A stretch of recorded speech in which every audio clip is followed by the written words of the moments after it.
Señoras deputadas, señores deputados, todos os que asisten a esta sesión no Salón de Plenos da Deputación, un saúdo moi especial ás alumnas e alumnos de quinto B do Colexio Mestre Vide e todos aqueles que nos están seguindo por internet a través da retransmisión, a través da páxina web. Reunímonos para celebrar sesión ordinaria correspondente ao mes de novembro desta Deputación cunha orde do día que conta con 14 puntos, 12 deles no apartado resolutivo, que polo que vamos a comenzar, co punto 1, que di acta da sesión anterior correspondente á ordinaria do día 27 de outubro de 2017. Se non hai ninguna cuestión en contra, dámola aprobada por unanimidade. Unimos a esa unanimidade o voto a favor da deputada Elvira Lama, que non pode estar físicamente, pero nos enviou, como establece o regulamento, o sentido do voto en cada un dos puntos que imos a tratar hoxe. Aprobada a acta, pasamos ao punto segundo, que di resolución de alegacións á aprobación inicial do Orzamento Xeral da Deputación Provincial de Ourense para o exercicio 2018 e a aprobación definitiva. Ten a palabra a señora interventora. Ben, trátase dunha reclamación feita polo Concello de Verín contra o Orzamento Xeral do ano 2018. Está legitimado o Concello, pero non procede a desestimación da reclamación por non contar a existencia dunha obriga da Deputación con ese Concello. Polo tanto, segundo o artigo 170 da Lei de Facendas Locais, non procede a reclamación. Moitas gracias. Intervencións dos grupos. Bloque Nacionalista Galego ten a palabra. Moitas gracias, señor presidente. Bo día a todas e a todos, sobre todo un saúdo moi especial a todos os nenos e nenas que hoxe nos acompañan aquí neste salón de plenos.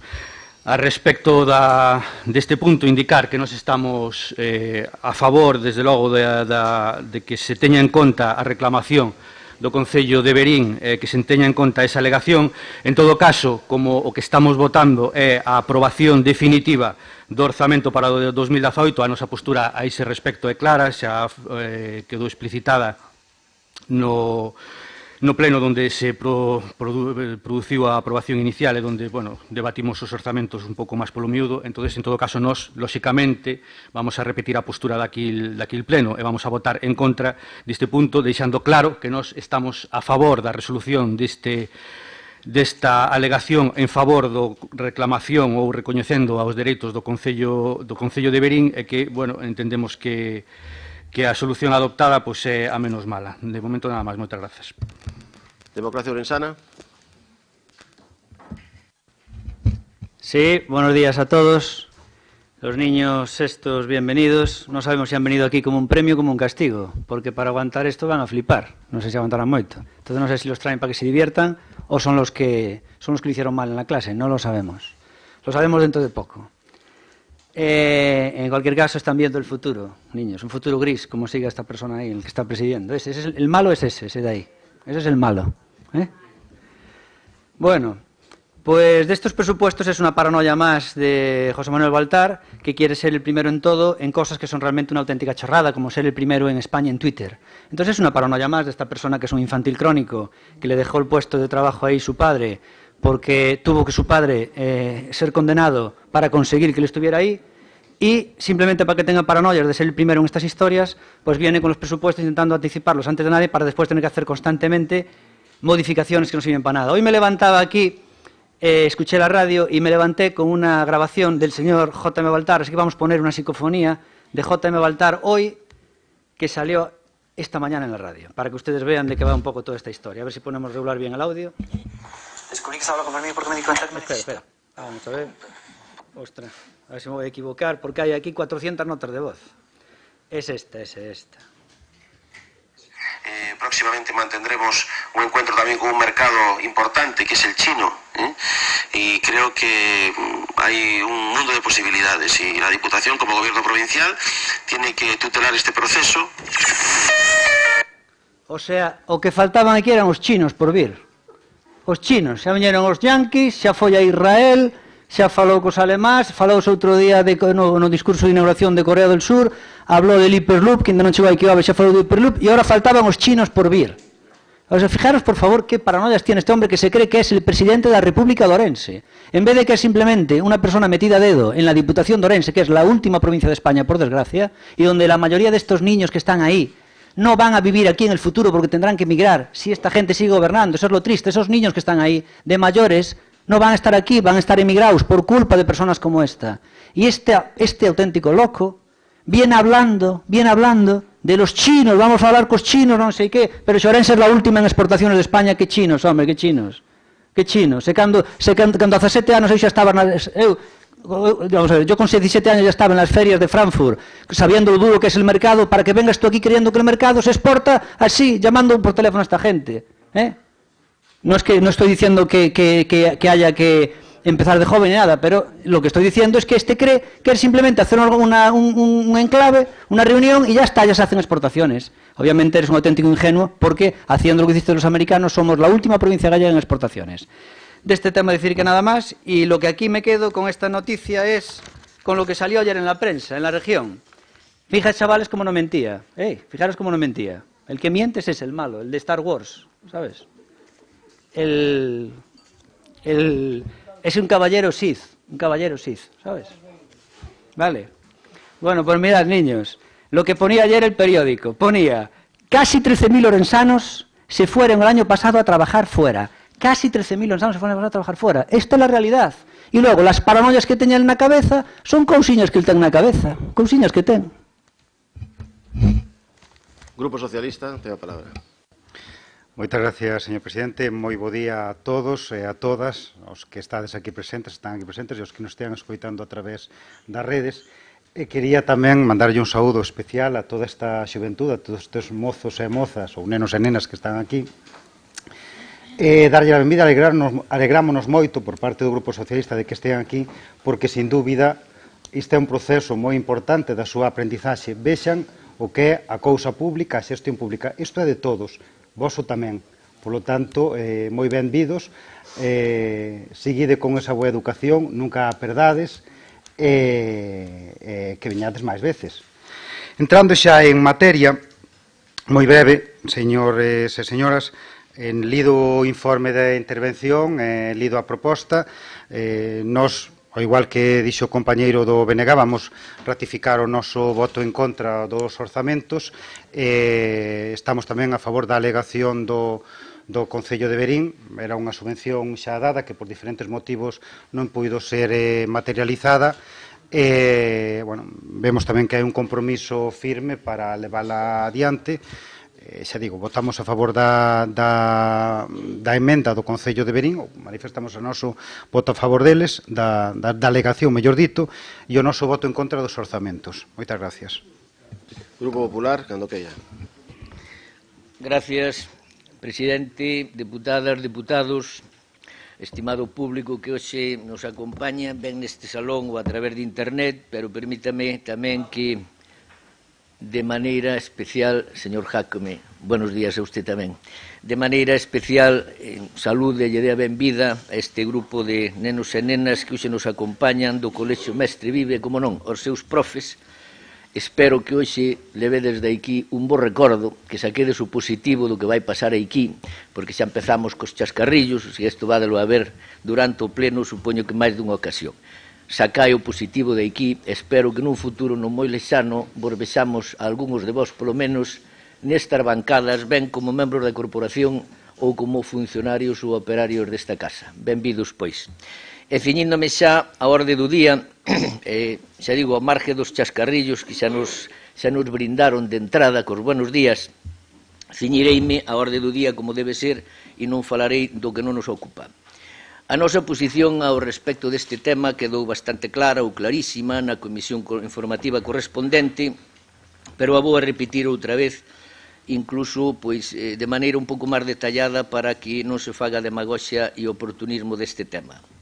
O grupo de goberno, quede claro, fai seu, como non podía ser de outro xeito, e así consta na proposta da presidencia, o informe da señora interventora desta Deputación recente, do 9 de novembro do presente mes, no sentido de que a alegación presentada, señor Fraga Cibeira, polo Concello de Verín, contra o orzamento de 2018 inicialmente aprobado, debe ser desestimada, e é rotunda na súa afirmación, ao non constar a existencia dunha obriga exixible a esta Diputación respecto do Concello de Verín polo concepto sinalado na reclamación. En todo caso, como xa se dixo aquí, asumimos o compromiso firme, así o dixo o presidente, o manifestamos nós tamén, de incluir na próxima modificación de créditos con cargo ao remanente de tesorería que resulte da liquidación do orzamento deste ano unha subvención nominativa a favor do Concello de Verín para o financiamento das obras de urbanización e equipamento mobiliario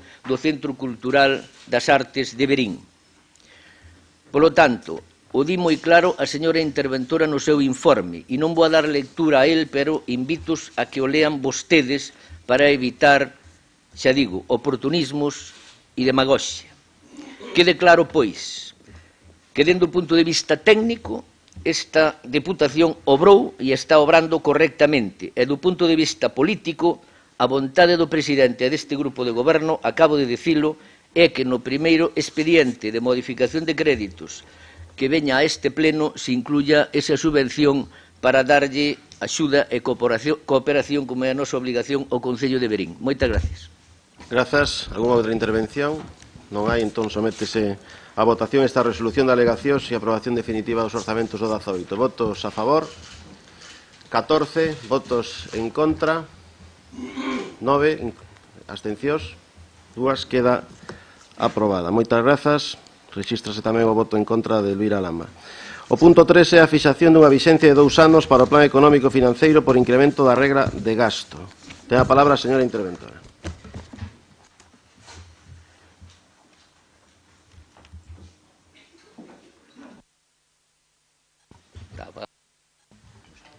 Vale, trátase simplemente de tomar o acordo a raíz do que xa tomáramos en xullo do 2017 de que a vixencia da regra do plan económico financeiro é bianual. Simplemente nos piden a bianualidade. No seu momento obviouse, porque xa por lei é bianual, pero neste caso o órgano de tutela financeira da Xunta de Galicia quere que conste expresamente a duración bianual, nada máis. Moitas grazas. Intervencións dos grupos. BNG. Moitas gracias, señor presidente. No pleno de maio de 2017, este grupo xa presentou unha moción na que se pedía, en relación co principio de estabilidade orzamentaria e coa regra de gasto, a adopción de 2 acordos, instar ao Goberno do Estado a derrogar o artigo 32.1 da Lei Orgánica 2/2012, para que se pudera destinar o superávit da liquidación orzamentaria a mellora dos servizos que se prestan á veciñanza, e instar ao Goberno do Estado a reformar o resto da normativa vixente relativa ao destino do superávit das corporacións locais e aos criterios sobre investimento financieramente sustentable mentres non se procederá a modificación legislativa. Vostedes, por boca do vicepresidente primeiro, deron toda a sorte de rodeos para acabar presentando unha emenda, que é a práctica habitual, co único obxectivo de non cuestionar a política económica do goberno Rajoy. Os argumentos, os de sempre, incluída a consabida referencia do señor Rosendo ao goberno de Zapatero. O resultado do superávit de 2016 das administracións públicas, señor Rosendo, non é froito da brillante xestión do Partido Popular nin da bonanza da súa legislación. Vostedes, xa o sabemos, son uns fenómenos xestionando, mas os datos din o contrario. O incremento da débeda do Estado baixo o seu mandato é escalofriante. Estamos a falar de 1,6 billóns de euros que representa o 143% do PIB, unha mochila que vai ser impagable. O Estado español é un dos máis endebedados do mundo. Teño aquí a gráfica da evolución desa débeda durante os últimos 9 anos. Vese perfectamente que prácticamente, ou sin prácticamente, duplicouse. Digo que o Estado español é un dos máis endebedados do mundo. O déficit da Seguridade Social en 2016 foi de 18.000 millóns de euros e vaise incrementando exponencialmente, xa que no 2015 foron 13.000 millóns. Este ano, para poder pagar as pensións, houbo que habilitar unha liña especial que o Estado lle dá a Seguridade Social de 10.200 millóns de euros, que é o que lle falta. Desde o ano 2011, último ano do goberno do Zapatero, vostedes aumentaron a débeda en proporcións asombrosas a pesar de aplicar unha legislación austericida e restrictiva a costa de retallar dereitos á cidadanía. E para que eses resultados non foran aínda peores, moito tiveron que ver o conxunto das administracións públicas, especialmente as corporacións locais, que contribuíron decisivamente rexistrando un superávit por importe de máis de 7.000 millóns de euros, 1,06% do PIB. Non se trata, ademais, dun dato puntual, xa que desde o ano 2012 o sector público local ven registrando superávits ano a ano, que en termos agregados aproxímanse aos 26.000 millóns de euros. Malia este esforzo económico emprendido polos concellos, a recente publicación do proxecto de lei de orzamentos xerais do Estado para 2017 para 2018 mantén as restriccións implantadas desde o 2012 para o destino do superávit, aplicadas coa aprobación da Lei Orgánica 2/2012. Estas restriccións, que se foron concretando posteriormente con medidas que se van ou se veñen prorrogando ata a data de hoxe. Estas normas, volvemos lembrar, xa o fixemos máis veces, impoñen aos concellos regras moi restrictivas á hora de poder destinar o superávit, mesmo no caso de se constatar, como acontece agora na maioría das entidades locais, un período continuado de mellora das finanzas locais. O Goberno do Estado está a empregar o bo resultado económico das corporacións locais para axudar a conseguir o cumprimento dos obxectivos de déficit do conxunto de todo o Estado, cando ese comportamento orzamentario económico positivo, na maioría dos concellos, debería ter unha repercusión directa nos mesmos.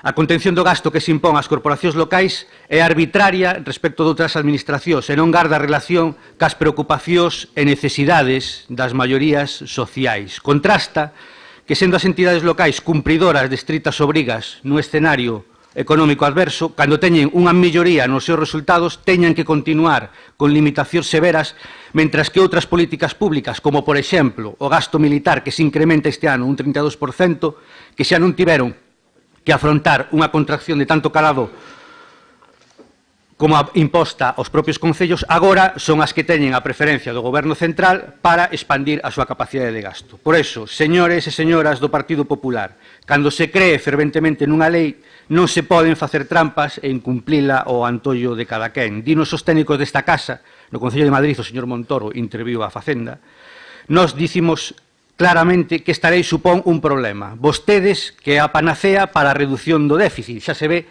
que é mentira. Polo menos sean consecuentes e respecten o que aproban. Nós vamos a votar en contra. Nada máis. Moitas grazas.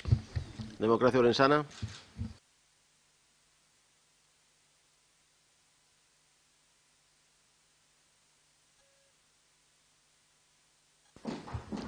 Ya está solucionado. A ver, niños, que levante la mano el que se enteró de algo. De lo que explicó aquí mi compañero del bloque. Tú. Básicamente, para que lo entendáis, el lenguaje llano es como cuando vosotros os mandan a hacer un trabajo en clases para que puntúen las notas, ¿no? Y entonces alguien esconde algo del trabajo que era obligatorio, no lo esconde, no lo presenta, lo hace mal, y entonces el profesor le tiene que poner los deberes, lo castiga, lo suspende y le pone los deberes. Pues es más o menos lo que hizo este de ahí, el que presume ahí, el que va de líder. Presentó mal la contabilidad de las cuentas, las presentó mal, escondió, no presentó todas las cuentas y omitió unos gastos, y entonces la Hacienda española, el Estado español, pues le puso una reprimenda y ahora tiene que hacer un plan a 2 años, como una especie de deberes, una especie de penitencia, para subsanar y pagar esa metedura de pata que hizo. Entonces, esto de aquí simplemente es un castigo a alguien que hizo mal una gestión. Ese de ahí. Grupo Socialista. Moitas gracias, señor presidente. Moi breve. Isto responde a unha obriga legal. Polo tanto, pouco debate cabe máis. Para non repetir o que xa dixo o diputado do BNG, a nosa postura sobre a regla de gasto xa quedou explicitada e manifestada naquel pleno. Nos somos favorables, tanto aquí como noutras institucións, a mudala, porque creo que lle crea graves quebrantos e eivas ás administracións locais, sobre todo, pero, indo a que se nos propón aquí, non cabe máis remedio ca cumplir co que di a legislación. Por lo tanto, nós neste caso ímonos a abster sin máis historias. Grupo Popular. Gracias, presidente. Por unha vez lín e relín outra vez a orde do día. Dice, a ver se me equivoquei e me pasaron mal ou a lín eu mal, porque aquí falase de todo menos do que nos ocupa. Por unha vez coincido con vostedes, señor Pérez Jácome. Como van a entendernos os nenos que están aquí se falamos do sexo dos ángeles? O señor Rodríguez Suárez tuvo a oportunidade de falar aquí do plan económico financiero cando debatimos, da moción que aprobamos no seu día a respecto do remanente de tesorería ou do superávit, para que nos entenda, das corporacións, e poder destinalo ao que decidiran na súa autonomía municipal os concellos e diputacións, e hoxe nos ven a falar da política de Estado. É dicir, no que non fala é de que aquí reducimos drásticamente a débeda. Como iso non lle parece ben, ou non debe decilo, pois fala da débeda do Estado. Algún día falará, como digo eu, do sexo dos ángeles. Isto é unha cuestión meramente técnica. O plan económico financiero aprobámoslo aquí no seu día, que a maioría correspondente cos informes a respecto da señora interventora xeral. Hoxe, cumplindo o que di o artigo 21 da Lei Orgánica 2/2012 de Estabilidade Orzamentaria, é que este plan económico non pode ser só para un ano, que nós asumíamos. Dice que ten que ser para 2. É dicir, que neste caso hasta nos abre a porta das facilidades. Isto é o que, e non engañemos a opinión pública, e non se digo engañar, non lle digamos milongas. Moitas gracias. Algúnha outra intervención? Se non hai neste punto, entón sometemos a votación esta fixación da vixencia de 2 anos. Votos a favor da mesma, 14, votos en contra, 1, abstencións, 9, máis o voto de Elvira Lama, queda aprobada esta fixación da vixencia de 2 anos. Pasamos ao punto 4, que di expediente de modificación de créditos número 4/2017. Ten a palabra a señora interventora. Ben, trátase dunha modificación orzamentaria de remanente de tesorería, financiados con remanente de tesorería por 152.000 euros, e ademais dunha modificación do beneficiario onde se especifica o beneficiario correcto. Grazas. Intervencións dos grupos. BNG, ten a palabra. Moitas gracias, señor presidente.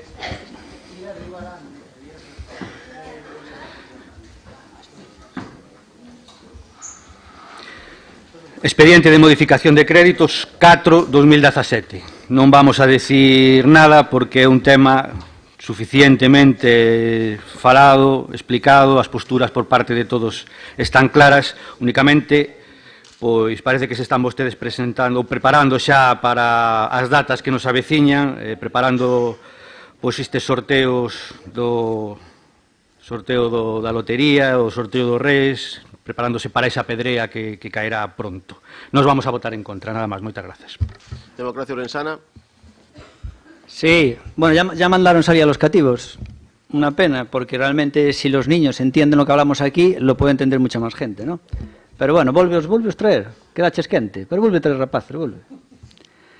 Pues mira, además me hace gracia porque los trae del maestro Vide, porque queda guay, ¿no? Del maestro Vide como quien, un colegio así y tal, porque claro, pero luego él a los hijos los lleva maristas, ¿no? Y solo se relaciona con gente de maristas, pero queda guay traer unos niños que sean del maestre Vide, ¿no? De maristas igual hay crítica, entonces los traigo del maestre Vide. Va en ese plan, ¿no? Bueno, decir que creo que los niños vieron claramente quién es el malo y el bueno aquí. El tema este, lo vieron, se le veían las caras a los niños, son votantes de Dios claramente. Mira, en esta modificación de crédito, Plácido, por favor, habla tú. Te lo pido, por favor, porque vamos a ver, aquí de unha cuantía, corrígeme si me equivoco, en torno a 150.000 euros, un concelliño que está ali cerca da fronteira con Portugal, donde é alcalde aquí, levas 80.000 euros, máis do 50%. Oye, tú estás en todos os araos. Tú imagínate, tú fuiste una vez a un casino. Había una vez una señora, yo me escojoné, la primera vez que fui a un casino había muchas ruletas, y había una tipa que antes de que el cupier dijera no va más, antes dijera eso de no va más, ¿no? Pues coge la tipa, iba a toda prisa por todas las mesas, bum, bum, botando fichas. Pues tú igual, tú estás que ahora yo en todos los repartos de crédito, está muiños. Va a ser el concello más rico, va a aparecer Kuwait dentro de poco. Entonces explícanos, por favor, toda esta pasta que siempre te llevas tú, no me está que salgas alcalde unha vez e outra tamén. Se eres o máis rico con diferencia, todos os repartos, sabes o que parece? Pareces o cupo vasco. Tú eres como o cubo vasco, que levas todos os cuartos. Grupo Socialista. Moitas gracias. Nos, como a todas as mocións, este é a cuarta, as tres anteriores votamos que non, e esta non vai ser menos. Nos estamos en contra deste reparto discrecional de fondos para concellos, máis alá de que lle toque a uns ou a outros. Entendemos tamén o que di o señor Jácome. Señor Álvaro Baño, entenderá a envexa dos alcaldes que se sentan aquí, a envexa da boa, da sana, da menor sana, de todas. Dos alcaldes que se sentan aquí e dos que estean vendo tamén como unha vez tras outra, pois lle tocan estes fondos. Felicidades para vostede, pero é unha mágoa que o resto de concellos non teñan ou non poden dispoñer nesta administración dun plan único, que foi o que propuxemos aquí, e que reciban o diñeiro que lles corresponde. Votaremos que non. Grupo Popular, cando queira. Gracias, señor presidente. Señor Rodríguez Suárez, por unha vez foi máis moderado que a ningún dos demais. Falaba usted ou daba a entender que xa eran 4 expedientes de modificación de créditos. Hombre, usted sabe que é un instrumento legal que permite a normativa vixente e que se poden facer cuantos estimen oportunos, ben vindo ao pleno ou ben por resolución da presidencia ou da alcaldía no seu caso. E eu recordolle que cando vostedes co-gobernaban no Concello de Ourense, que o meu compañeiro e amigo don Rosendo chegou a tildar a algún alcalde de el modificador, porque eran bastantes máis dos 4. Entón, quede claro. E logo, pois, señor Pérez Jácome, sen entrar nos seus chascarrillos, mire, respeto po concelliño de Muiños, o mesmo que lle teño eu ao partidiño que usted representa. E dito eso, mire, eu invito a usted, señor Fraga Cibeira, e a él tamén, a que comproben cal é o nivel de investimento desta Deputación dun xeito ou doutro, non só con subvencións nominativas. Hai outras formas de investir nos concellos. E invitos a que comproben o diñeiro que levan uns concellos e outros. E en todo caso, e non é por chulearme, utilizando unha palabra clara, a miña misión como alcalde é procurar levar os maiores fondos posibles para o meu concello, como supoño que era a súa cando foi alcalde. E incluso debió intentar agora dende a oposición, porque ao final para iso estamos. E se somos concelliños, con todos os respetos, espero que el non se vaya a presentar ali, porque igual non sale ningún voto, e con ese lenguaxe menos todavía, pois digo, eu pido respeto para os concellos pequenos que bastante traballo levamos en manter os servicios, como para que veñan agora aquí incluso insultándos. Eu non insultarei a un partidiño como o que representa o señor Pérez Jácome. E dito isto, o expediente cumple todas as normativas, o informe favorable da señora interventora xeral, como non podía ser de outro xeito, e recórdolles que se cumple tamén o establecido no artigo 9.2 da Ordenanza Xeral de Subvencións na porcentaxe que nos autolimitamos voluntariamente en canto ás subvencións nominativas. Moitas gracias. Segunda quenda de intervencións. Bénega, ten a palabra. Moitas gracias, señor presidente. Moi brevemente, eu falaba e referíame ao número 4 non simplemente para indicar que era un tema que levábamos debatido reiteradamente este exercicio, o exercicio anterior, e era para non entrar na repetición dos argumentos que vostede tamén sempre me critica, de que sempre é a mesma cantinela, tanto por un lado como por outro. E a respecto do que di vostede, efectivamente, eu estou de acordo en que os alcaldes teñen a obriga de lograr ou de xestionar ou de intentar conseguir a maior cantidade posible de recursos de todas as administracións para os seus concellos, e que o problema é que non todos os alcaldes pois teñen as mesmas armas ou xogan cas mesmas cartas á hora de intentar conseguir eses fondos. E iso, xa o apuntou tamén o portavoz do Partido Socialista, a solución era un reparto de fondos desta Diputación a todos os concellos con criterios obxectivos e non que estemos asistindo o que asistimos habitualmente, que a este tipo de modificacións de crédito, que ao final non sei se temos ese estudio do que leva un concello e o que leva outro concello. Clarísimamente as cifras dicen que hai concellos que están beneficiados e concellos que están perxudicados. E eu xa cando falamos deste tema, cando presentamos o plan único, cando tuvemos o pleno extraordinario que se celebrou neste mesmo salón no mes de agosto, díxeno claramente, hai concellos, non só concellos gobernados por partidos da oposición ou que aquí nesta sala representan a oposición, senón concellos dentro dos seus propios concellos que son concellos de primeira, concellos de segunda e concellos de terceira. E iso, como insistimos, e como teño dito máis veces, a única forma de solucionalo é con criterios obxectivos de reparto, coñecidos por todos e que en todos beneficien por igual, e non o que está pasando actualmente. Nada máis, moitas grazas. Democracia Orensana. Hola. Bueno, vamos a ver, primero, Democracia Orensana es el segundo partido más importante de la ciudad de Orense. Eso es algo objetivo, lo medible no es opinable. Sí ou no, Plácido. Entonces, podré chamarlle partidiño que queira. Segundo, eu en ningún momento insultei a ningún concello. Tú puedes hacer una política alemana de repetir constantemente una mentira que no por llevar a ser cierta. Es decir, en ningún momento insulté. Oye, perdona, el municipio donde eres alcalde pois é algo máis grande que para del Sil, de onde é toda a miña familia. Obviamente, claro que é un concelliño se comparamos con Carballiño, con Ourense e tal. Entonces, oye, decir que é un concelliño non é insultar absolutamente a nadie por moito que tú te enteres con esa historia. Al margen deso, decir que, vamos a ver, tú creo que se te pegaron demasiado los años de Baltar, ¿no? O sea, los años de Baltar, de los dos Baltares. Por un lado, te voy a decir por qué. Primero, el motivo por qué ese dinero ahora va para ti es porque, obviamente, Baltar reparte el dinero no en función de a quién más le haga falta a los concellos en la provincia, o bien en algo que tendría que ser simplemente igualitario, sino lo hace con total discreción y está premiando a la gente más afín a Baltar. En este caso, Plácido es más afín a Baltar. Y además, Baltar tiene que premiar todos los sapos que te traigas aquí. No ya cuando levantas la mano, sino sobre todo cuando tienes que ser portavoz y el otro día, en el paripé que hicimos aquí del Estado de la provincia, que tú tuvieras que salir aquí de mayoret, hacer el juego a este, que serías aquí de mayoret, hacer el tonto al atril, como hiciste, pues obviamente te tiene que pagar. ¿Y cómo te lo paga? Pues obviamente discriminando a favor, dando un dinero para eso. Como alcalde, tú haces muy bien, Plácido, y yo creo que aquí estás ya pareciéndote una cosa al hijo y ahora al padre. En que una cosa eres, pues explico por qué lo de fin con el hijo, sin embargo en otra se pegó lo del padre. ¿En qué se te pegó lo del padre? En lo de cacique, por lo siguiente. Vamos a ver, tú eres una persona que como alcalde tienes que luchar para conseguir lo máximo para tu pueblo. ¿Vale? Como igual que un padre de familia. Un padre de familia tendrá que conseguir lo máximo para sus hijos. Y en ese sentido hacer muy bien. Ay, amiguiño, pero te equivocas en una cosa. Que tú eres diputado. Tienes conflicto de intereses. Igual que un padre de familia, si tiene un cargo público, no puede coger dinero del público para llevarlo a la familia que le dé la gana. Tú igual, tú al ser diputado, tienes conflicto de intereses. Entonces tú como diputado estás cometiendo una injusticia si haces una derivación injusta para tu municipio, excesiva. Porque al ser un juego de suma cero, si tú recibes de más, otros reciben de menos. Entonces, como alcalde, haces muy bien en reclamar para ahí, pero como diputado, estar siendo un diputado tremendamente injusto con la provincia de Ourense. Grupo Socialista. Moitas gracias, señor presidente. Señor Alberto Baño, a verdade é que se convierte vostede un experto, debe ser os anos de experiencia en desviar a atención. É dicir, nada que obxetar contra Muiños, un dos concellos máis fermosos da provincia, superado polo meu, eso sí. E falando do meu, tamén teño que dicirlle que falta a primeira vez para que eu, estando na oposición, me negue ou chame a algunha administración dicíndolle que non manden algo para Piñor.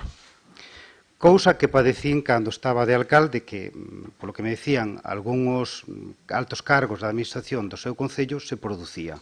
Non me toparán eso, porque todo o que veña para Piñor, veña de quen veña, vai ser bo. Pero é que non estamos falando disto, señor Alberto Baño, un pouquiño é máis sinxelo. Que queremos nós? Queremos que o que vostede recibe o poidan recibir tamén o resto dos concellos da provincia. Tan sinxelo como a isto, nada máis. Grupo Popular. Gracias, de novo, presidente. Sin entrar en polémicas, que non é o meu estilo, nin vou cambiar agora. Miren vostedes, concelliño ou non, Muiños conta cun complexo turístico deportivo, que o invito xa a que vayan ali, e usted, señor Pérez Jácome, aparte de ir a algún restaurante por ali de Paparota, pase usted un día por Muiños que xa me ofrecín a mostrarlle o que pasou e como está, como non está, e seguramente logo fala con coñecemento de causa.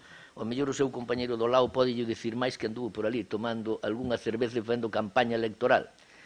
Entón, vostede tamén debería ir por aí, que así coñecería máis estas cousas. Polo tanto, nese complexo turístico deportivo, aparte de que esta Deputación fai campamentos todos os anos, o de Coñezo Ourense tamén, e o de moitos máis, nós recibimos miles de xóvenes, incluso de outras comunidades autónomas, especialmente de Madrid, donde temos que atendelos, sendeirismo, deportes náuticos, remo, vela, piragüismo, e tamén lles digo que contamos co Club de Piragüismo Fonte Fría, que é un dos máis veteranos desta provincia. Polo tanto, o Pantalán non é ningún capricho do alcalde, é unha necesidade non só dun concello, senón dunha comarca alonxada da capital, deprimida, donde a despoboación é galopante e donde a miña obrigación e a dos meus compañeiros da Baixa Limia é facer cousas para, cando menos, frenar esa despoboación. Vostedes poden interpretar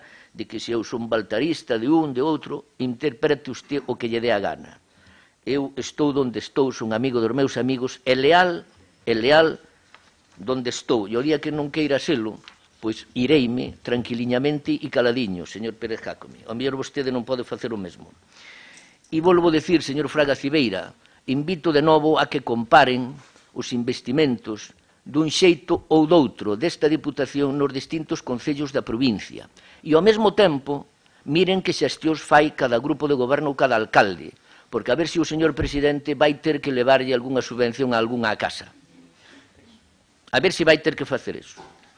E senón el, pídanlle información das subvencións que ten denegado, pídanlle tamén. E dei uns datos, naquel pleno extraordinario que vostedes solicitaron e que o presidente convocou no mes de agosto, din uns datos de investimentos en determinados concellos desta provincia. Íbanmos rebater todos. Estou esperando. Ainda non mo fixeron. Moitas gracias. Rematado o debate desta cuestión, sometes a votación o expediente de modificación de créditos. Votos a favor do mesmo. 14, votos en contra. 9, incluído Ileira Lama, abstencións. 2, queda aprobado. Moitas grazas. Pasamos ao punto quinto, que di aprobación inicial do Programa de Cooperación Ben-Ourense Técnicos 2018. Ten a palabra o señor vicesecretario xeral. Sí, gracias, presidente. Bo día a todas e a todos. Trátase dun asunto que xa foi dictaminado na Comisión Informativa de Igualdade e Benestar e Emprego desta Deputación, co voto favorable do Grupo Popular e a abstención dos grupos Socialista e Democracia Ourensana e BNG, e a proposta que se sometería a debate e acordo neste plenario sería de aprobar inicialmente as bases do Programa de Cooperación Ben-Ourense Técnicos 2018, co contido que figura no dictamen que se remitiu a todos os deputados e deputadas, e, en segundo lugar, someter dito programa a información pública mediante anuncio inserido no BOP, conforme establecido no artigo 10 da Ordenanza Xeral de Subvencións desta Deputación, por un prazo de 10 días hábiles. Durante dito prazo, os interesados poderían formular alegacións que considerasen oportunas e deberían ser resoltas expresamente polo Pleno. E, no caso de que non se formulasen as ditas alegacións, entenderíase elevado a definitivo o acordo de aprobación provisional. Moitas grazas. Intervención dos grupos. BNG? Sí. Moitas grazas, señor presidente. Ben, a respecto deste tema, é un tema tamén, igual que o anterior, suficientemente debatido. A nosa posición é clara e coñecida. En todo caso, como non é moi longo, vou a lembrar unha vez máis. Estamos diante dunha competencia impropia desta Diputación. Este tipo de achegas deberían prestarse pola Xunta de Galiza. Aínda así, poderíamos compartir que o feito de que a deixadez do Goberno galego nesta e en outras materias fora paliada desde esta casa colaborando no mantemento destes dispositivos. Co que non estamos en absoluto de acordo é co feito de que con diñeiro público se financien servicios privatizados independentemente de cal sexa o seu modelo de xestión, e co feito, neste caso en particular, de que os concellos de menos de 5.000 habitantes, que son a maioría da provincia, queden excluídos da posibilidade de dispor de técnicos de apoio en servizos sociais. Nos vamos a optar, como xa fixemos outras veces, pola abstención. Nada máis. Moitas grazas. Democracia Ourensana. Absterémonos neste punto tamén. Gracias. Grupo Socialista. Vamos concordar cos outros dos grupos, ímonos a abster tamén, facémolo porque, aínda parecéndonos ben que se separe este programa do de Ben-Ourense e SAF e que se tramite con esta antelación, que sin dúbida por lle dá seguridade aos concellos e poder planificar. Como temos manifestado outras veces tamén, non estamos de acordo en que a lista dos destinatarios das axudas sexa pechada, senón que se poida abrir, xa temos dito máis veces, a aqueles concellos menores de 5.000 habitantes que opten por que non estén mancomunados e que opten por xestionalo conxuntamente con outros concellos. Ese é o motivo polo que nos abstemos. Moitas gracias. Grupo Popular. Gracias, presidente.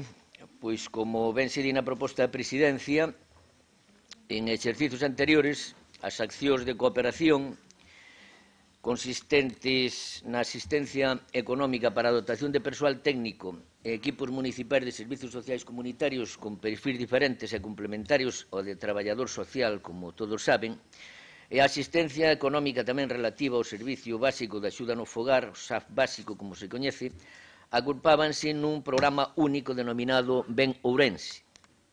Para o exercicio 2018, incrementase a partida disponible para dito programa, estando previsto que o dito incremento se destina a subvencionar o SAF básico. Ese incremento porque creo que é a petición máis generalizada e de máximas necesidades dos concellos ou dos concelliños. Por esta razón, baseándose na experiencia de exercicios anteriores, estáse estudando a posibilidade de inclusión de melloras nos criterios de distribución das axudas que, ao meu entender, e eu polo menos teño claro, beneficiarán a maioría dos concellos da nosa provincia. E aquí tamén teria que dicir que algúns perciben pouco diñeiro, señor Fraga Cibeira, e non é culpa do presidente desta Deputación e do equipo de goberno. En todo caso, nós entendemos que resulta conveniente axilizar ao máximo a aprobación do programa coas accións de asistencia económica para a dotación de persoal técnico co fin de facilitarlles aos concellos e o noso empeño e tamén ás mancomunidades a contratación, nomeamento ou adscripción de dito personal ca maior brevidade posible. Por tal motivo, para o exercicio 2018 decidiuse dividir o programa, como anticipou tamén o señor Fraga Cibeira, en dous subprogramas.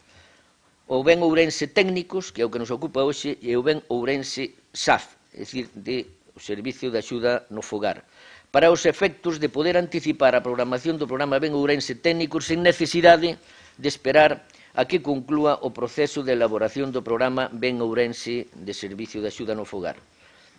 Polo que se refire ao programa que nos ocupa hoxe, o ben Ourense Técnico, optouse por manter as bases de anteriores exercicios á vista de que non se rexistraron incidencias na súa aplicación.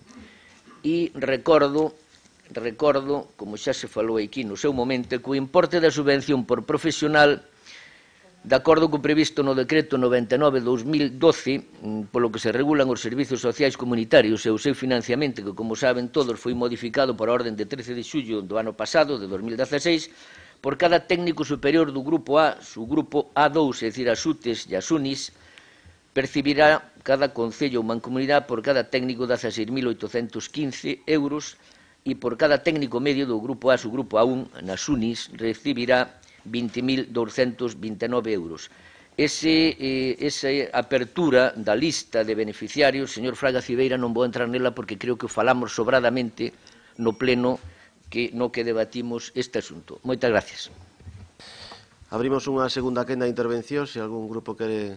Pois, se non é así, sometemos a votación esta aprobación inicial. Votos a favor, 14, votos en contra, non hai, abstencións, incluída a de Elvira Lama, queda aprobado. Moitas grazas. Pasamos ao punto sexto, que di concesión da medalla de ouro da provincia a título póstumo a don Carlos Casares. Señor vicesecretario xeral. Gracias, presidente. Neste caso, trata dun asunto que foi ditaminado na Comisión Informativa de Cultura, Deportes e Mocidade, co voto favorable do Grupo Popular, do Grupo Socialista e do Grupo de BNG, e coa abstención de Democracia Ourensana. Neste caso, a proposta do ditame que se sometería a debate a votación sería de outorgarlle a título póstumo a medalla de ouro da provincia ao destacado intelectual ourensán Carlos Casares Mouriño, como homenaxe da provincia de Ourense e recoñecemento do noso pobo a toda unha longa trayectoria cultural e social marcada polo seu carácter conciliador que forxou na súa etapa máis ourensá. Todo isto de conformidade co disposto nos artigos 1, 7, 9, 11 e 10 do Regulamento de Honores e Distincións desta Deputación. Grazas. Intervencións dos grupos. BNG, cando queira.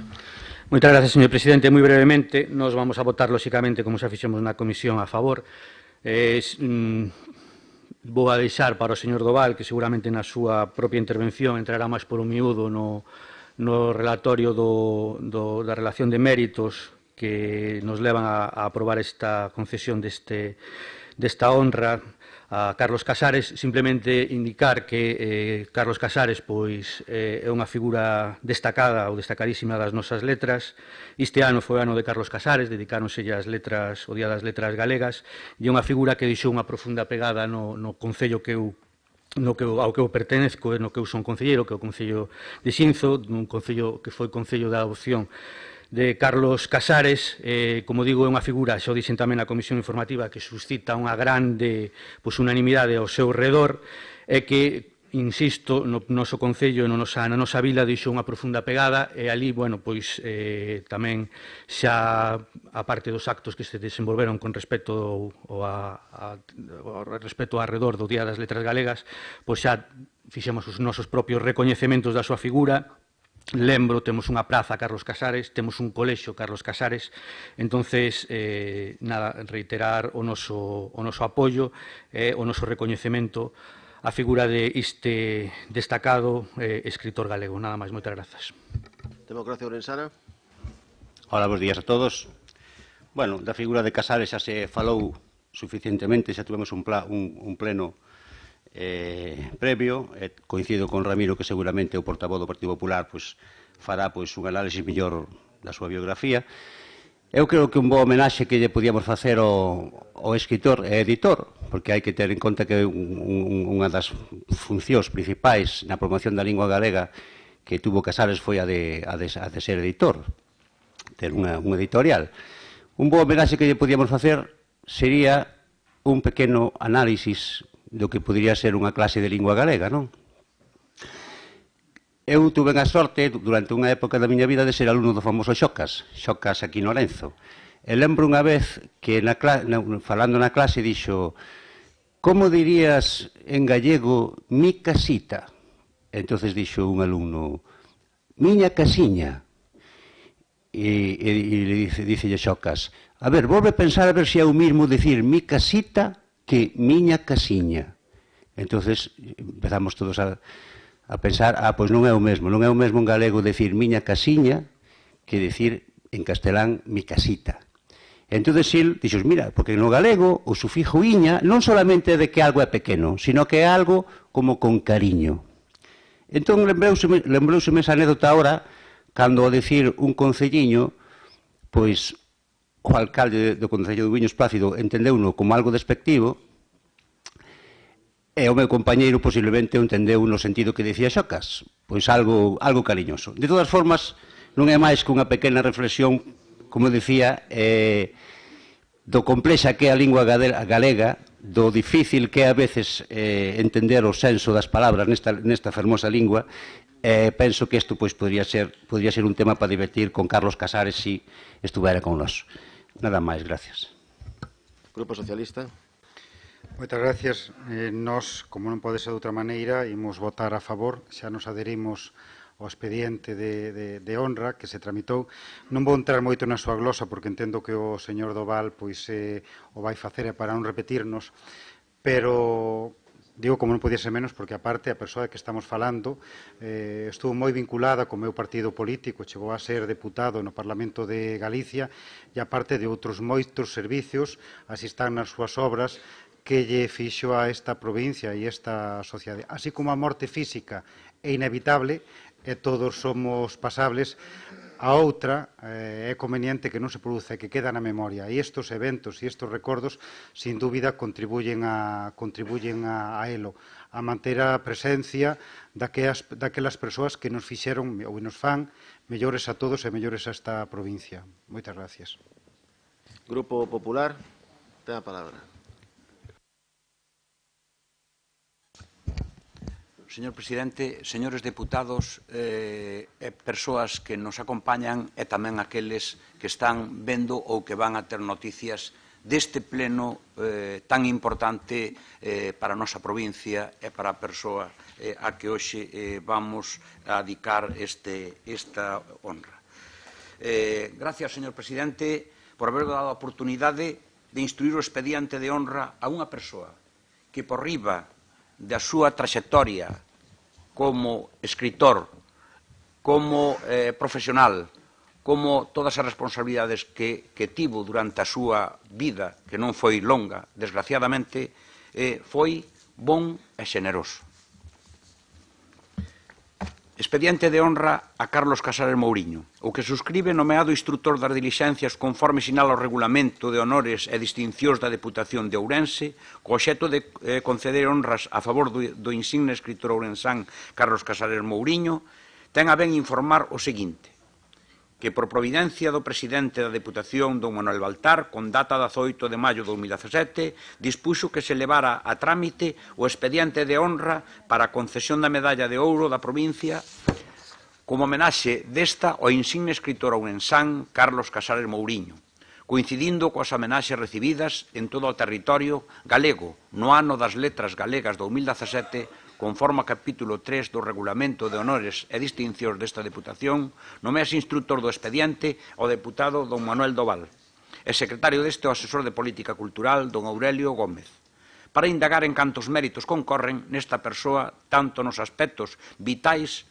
no seu compromiso con Ourense, na súa dimensión cultural e tamén na súa destacada implicación social. Publicouse o oportuno anuncio no Boletín Oficial da Provincia, no xornal local da región, así como na páxina web da Deputación, para recoller testemunho dos veciños, entidades, concellos e asociacións coa finalidade de incorporalos ao expediente e así referendar os méritos deste intelectual tan comprometido coa nosa provincia. Recibidos innumerables escritos de adhesión a tan xusta proposta do presidente da Deputación de Ourense, corresponde agora á Corporación Provincial en pleno honrar para a imperecedoira constancia e a transmisión a futuras xeracións a memoria dun home tan querido e admirado. Decláranse así feitos probados. Algúnas persoas desenvolven a súa carreira estritamente ligados á poboación que os viu nacer, e a súa actividade trascende fondamente os límites da nosa provincia e contribúe a fomentar o coñecemento desta poboación a niveis insospeitados. Este é o caso de ourensán Carlos Casares. Carlos naceu o 24 de agosto de 1941, trasladándose aos 4 anos a vivir en Xinzo, de Limia, onde o seu pai exercía como mestre. Algúns lle preguntaban en algunha cosa de si era de Xinzo de Limia. Bueno, pois el, co seu silencio, pois non decía nin un sí nin un non, porque se sentía ligado a Xinzo de Limia. Foi o territorio da Limia o que o marcou neses primeiros anos de xuventude, unha importante influencia que se manifestou ao longo de toda a súa vida. Ese ambiente rural, en permanente contacto coas súas xentes, empapouno de sabedoría popular, que posteriormente aparece reflectida nas súas obras. O contacto coa natureza, a proximidade coa ampla familia que tiña na zona, pódese decir, que lle facilitaron unha infancia feliz, a que foi incorporando outras afeccións como foron o fútbol, a radio, a fabricación manual de xoguetes en miniatura, ou o cine e a lectura.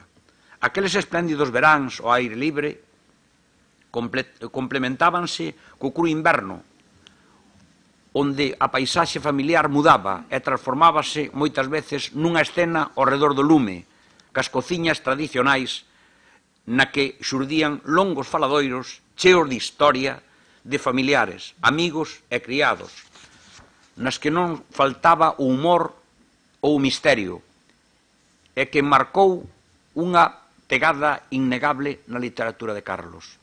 Posteriormente, para seguir coa súa formación, Carlos incorporouse ao Seminario de Ourense por influencia da súa familia materna, que vivía intensamente o catolicismo.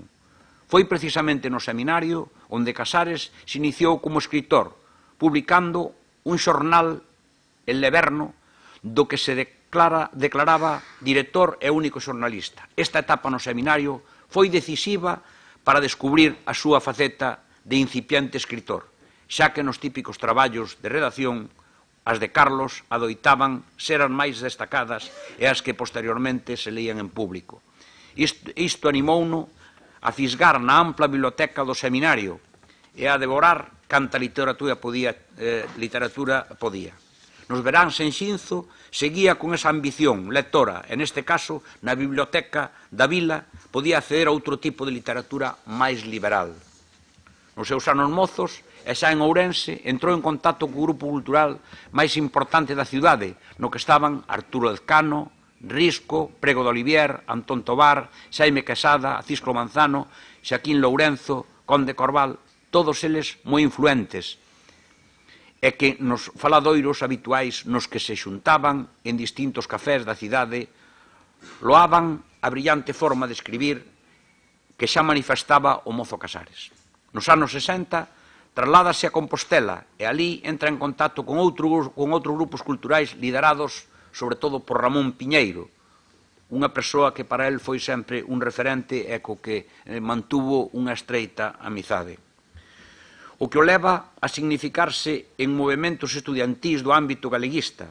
A amizade, cada día máis intensa con Piñeiro, vai no marcando neste sentido e signifícase moi activamente en accións culturais que contestan ao franquismo. Nesta mesma etapa compostelá, Casares segue reafirmando a súa faceta literaria e tras unha breve experiencia poética, publica no ano 1967 Vento Ferido, libro de relatos xuvenís, Séguenlle un conto para nenos, A Galiña Azul, co que xa gaña o premio O Facho. Posteriormente xa unha novela Cambio en tres, seguéndolle Xoguetes para un tempo prohibido. Os oscuros soños de Clío, Ilustrísima, Os mortos daquel verán, Deus sentado nun sillón azul, Un país de palabras ou O sol de verán, cos que consegue importantes premios como os da crítica dos anos 1976, 1996 e 2002. A intensa faceta literaria de Carlos Casares complementouse tamén cunha ampla relación de obras de literatura infantil, como biógrafo, ensayista e tradutor ao galego de importantes obras de literatura universal. Toda esta ampla relación coa literatura galega levo a ingresar no ano 1977 na Real Academia Galega, sendo membro máis novo. Destaca tamén en Casares a relación intensa coa prensa escrita, primeiro desde as páxinas de La Región, de Ourense, e posteriormente La Voz de Galicia, un dos seus artigos diarios convocaban a milleiros de lectores, sorprendendo por ser dos máis leídos do xornal. Xa na etapa de ensinante e na provincia de Pontevedra adquire unha posición máis implicada política e culturalmente ao redor de determinados intelectuais do grupo editorial Galaxia. Isto leva a que no ano 1992 xa elexido deputado ao Parlamento de Galicia, como decían, por o Partido Socialista Galeguista Independente. Dentro da lista, digo, o Partido Socialista Obrero Español como Galeguista Independente. Nesta etapa manifestouse unha das grandes condicións persoais de Casares, o seu espírito conciliador e de consenso, recoñecendo nalgúns debates de acordos que conseguiron a unanimidade do Parlamento. Esa característica foi sempre algo que todo o mundo destacou de Carlos Casares. Un home que sempre sumaba e como filosofía de vida tiña, por encima de todo, o seu espírito construtivo. No ano 1995, o seu gran amigo Ramón Piñeiro propono como presidente de Galaxia, cargo que desempeña ata o seu falecemento, etapa na que acadou unha importante modernización da estrutura da editorial. Xunto con esta editorial dirixe tamén a revista Grial. Coincidindo que algunhas das súas obras son traducidas ao castelán, entra en contacto con outros autores de fora de Galicia, con frecuente presenza en actos literarios incluso a nivel internacional, o que lle leva tamén a presidir o PEN Club de Galicia. E no ano 1996 o Consello da Cultura Galega. O 9 de marzo de 2002 falece de forma prematura, pero a súa implicación cultural, a súa obra literaria e a súa pegada persoal, o seu carácter conciliador fan que Carlos Casares siga vivo en toda a xente da cultura. E por iso, este ano das Letras Galegas 2017 dedicado ao noso admirado autor orensán, encheu a Galicia de méritos, recoñecementos para que perdure a súa memoria en todos nós. Considerando, pois, que as meritorias circunstancias persoais e profesionais que concorren no escritor Carlos Casares Mouriño, recollidas nos informes e manifestacións recibidas nas adhesións achegadas á Deputación de Ourense, e neste caso, como instructor deste expediente, considero que son determinantes para avaliar as grandes calidades que honran a este persoeiro. É de obrigado deber desta Deputación promover a exaltación dos seus fillos ilustres que dedicaron a súa vida e as súas actividades en prol do noso desenvolvemento, tanto cultural, artístico, musical, social como económico. Que sendo este principio básico, este instructor ten a obriga de investir de eficacia xurídica o desexo desta institución, fiel representante da nosa provincia, conferíndolle a Carlos Casares Mouriño as honras previstas no noso regulamento. Polo exposto anteriormente, he visto os artigos do regulamento de honores e distincións da Deputación de Ourense, o instructor ten a honra de formularlle á Corporación Provincial a seguinte proposta. Como homenaxe da provincia de Ourense ao destacado intelectual ourensán Carlos Casares Mouriño, de conformidades cos artigos 1, 7, 9, 10, 11 do Regulamento de Honores e Distincións da Deputación de Ourense, otorgarlle a título póstumo a Medalla de Ouro da provincia como homenaxe e recoñecemento do noso pobo a toda unha longa trayectoria cultural e social marcada por o seu carácter conciliador que forxou na súa etapa máis ourensán. Elevarlle a presente proposta ao Pleno da excelentísima Corporación Provincial para a súa aprobación se procede. Ourense, 10 de novembro de 2017, o instructor. Agradecer aos grupos a súa non xa demostrada na comisión, pero agradecerllo sinceramente o seu apoio á concesión da medalla a Carlos Casares Mouriño. De momento, nada máis e moitas gracias. Ábrese unha segunda quenda de intervención, se os grupos desexan facer uso da mesma. Se non é así, sometemos a votación este acordo a concesión da medalla de ouro da provincia a título póstumo a don Carlos Casares. Votos a favor? Unanimidade. Moitas grazas.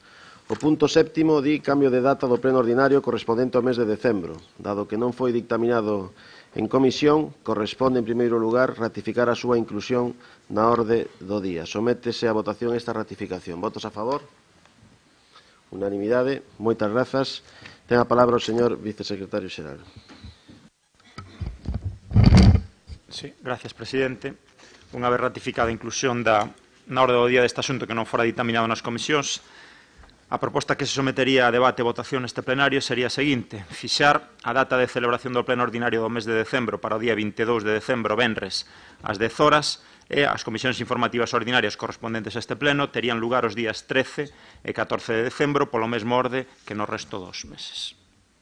Grazas. Intervencións dos grupos non se plantexan, entón sométese a votación este cambio de data do pleno ordinario. Votos a favor? Unanimidade. Moitas grazas. Pasamos ao punto oitavo, que é a moción do Grupo Socialista sobre a adopción de medidas para garantir o cumprimento das mocións aprobadas polo Pleno da Deputación Provincial de Ourense. A esta moción presentou unha emenda de sustitución o Grupo Popular. Ten a palabra para expoñer esta iniciativa política o Grupo Socialista. Moitas gracias. Pese a que teñen vostedes a moción no seu poder, entendendo que nos ve a xente a través de internet, vou proceder á lectura da mesma, para dar coñecemento da mesma, como xa dixen a quen nos poida estar vendo. Di así: o Pleno da Deputación de Ourense é o órgano solemne de máxima representación política dos cidadáns da provincia nesta institución e, polo tanto, o cumprimento dos acordos adoptados durante as súas sesións, como pode ser esta, os que levamos acordados hoxe, debería ser unha cuestión prioritaria para o Goberno provincial e para todos os grupos políticos. Sen embargo, esta obriga política tan relevante non está a ser cumprida, posto que ao longo dos 27 meses transcurridos do presente mandato, boa parte das iniciativas que obtiveron o respaldo maioritario dos membros do Pleno non foron levadas á práctica, xa que foron executadas ou ben de forma parcial ou caeron no absoluto esquecemento. Segundo nos detalla o artigo 34 da Lei 7/85, reguladora das bases de réxime local, corresponde, en todo caso, ao presidente da Deputación ordenar a publicación e execución e facer cumprir os acordos. Polo tanto, queda acreditado que obriga do presidente garantir o cumprimento dos acordos, algo que, como xa dixen, non está a suceder. Sirva como exemplo a moción presentada polo PSDG-PSOE na sesión plenaria de xaneiro de 2017, pronto haberá un ano, aprobada por unanimidade, na que se acordaron medidas para a protección da saúde fronte ao amianto. Nada se sabe sobre a creación de campañas de formación e información para a detección do amianto e os seus riscos. Tampouco hai noticias da existencia do convenio cos concellos para realizar un inventario de construcións con amianto. Tampouco sabemos se se instou a Xunta de Galicia a analizar a existencia de amianto nas súas edificacións para proceder á súa retirada paulatina, así como a convocatoria de axudas para retirar o amianto de edificacións privadas. O incumprimento é tan flagrante que o propio Pazo Provincial continúa a ter deceas de metros cuadrados de amianto nas súas cubertas. Mesmo algunhas propostas do presidente da Diputación anunciadas neste salón, como a Feira Anual de Viño da provincia ou a creación da primeira bolsa de emprego social, quedaron en simple propaganda. É responsabilidade do presidente garantir, pois, o cumprimento dos acordos, pero tamén é responsabilidade dos grupos políticos da oposición realizar o control da actividade ou inactividade do Goberno.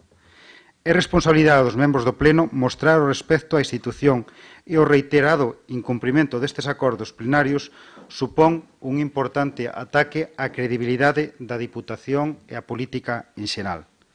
O propio Código Ético desta institución recolle que ao ser o espello no que se mira a cidadanía debemos eludir calquera acción ou omisión que poida prexudicar nin sequera mínimamente a imaxe institucional e minar a confianza da ciudadanía á institución.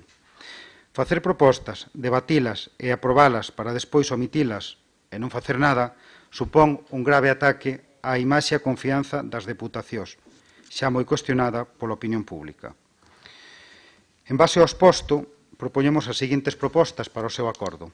A primeira, que o Goberno provincial respecte e acate os acordos adoptados polos representantes lexítimos da maioría de representantes dos cidadáns no Pleno, nada novo, eu creo que é o obvio e o obligatorio, emisión dun informe semestral por parte do Goberno provincial informando sobre o grao de cumprimento e incumprimento dos acordos do Pleno. Creo que tampouco é unha cuestión moi difícil de levar a cabo. Terceiro, creación dunha comisión de seguimento de mocións de carácter trimestral para controlar o cumprimento e incumprimento dos acordos do Pleno.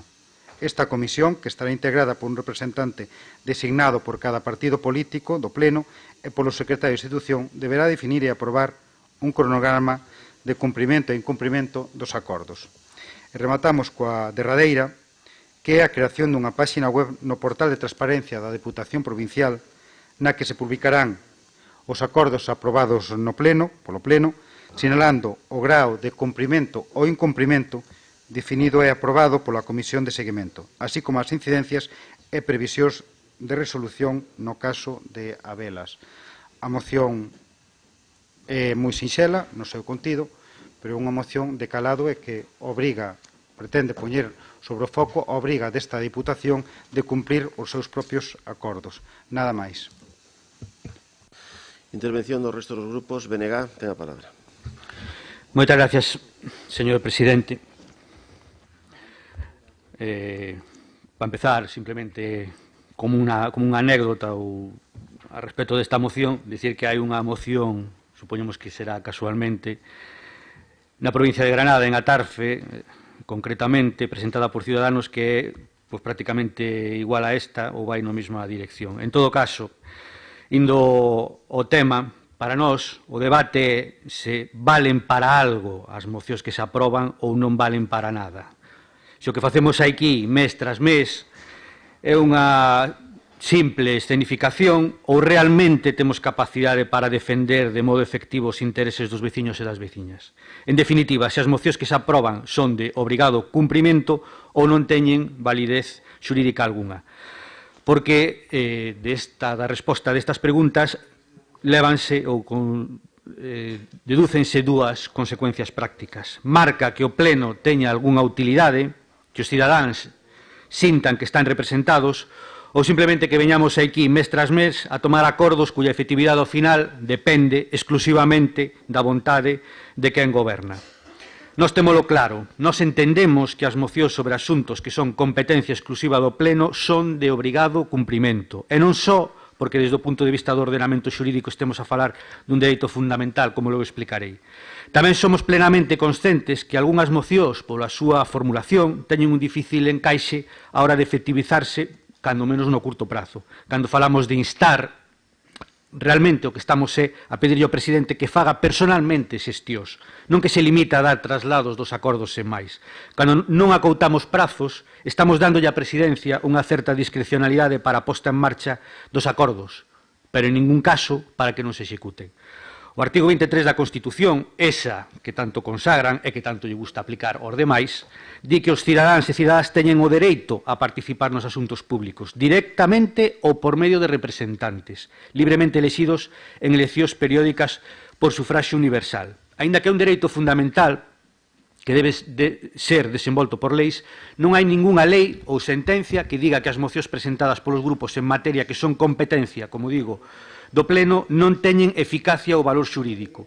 O que se di ao Tribunal Constitucional reiteradamente é que a interpretación que hai que facer destes preceptos debe facerse en sentido amplo. O que non está prohibido expresamente está permitido. As sucesivas reformas en materia de administración local en ningún caso din que as mocións non sexan de obrigado cumprimento. A normativa é clara. Todo acordo do Pleno pon fin á vía administrativa e son executivos desde que se adoptan, polo que teríamos expedita a vía xudicial para reclamalos. Pero para nós o debate non debe ser un debate normativo. Estamos a falar do talante do grupo de goberno á hora de asumir que os acordos que se toman deben ser executivos. É dicir, estamos a falar de democracia con mayúsculas. Este grupo de goberno, que ostenta a maioría absoluta, ten demostrado ao longo deste mandato pouca ou nula cintura política, pois non contentos con aplicar o rodillo desa maioría, aínda utilizan o regulamento no seu propio beneficio, deturpando sistemáticamente as iniciativas que os grupos da oposición presentan pleno tras pleno.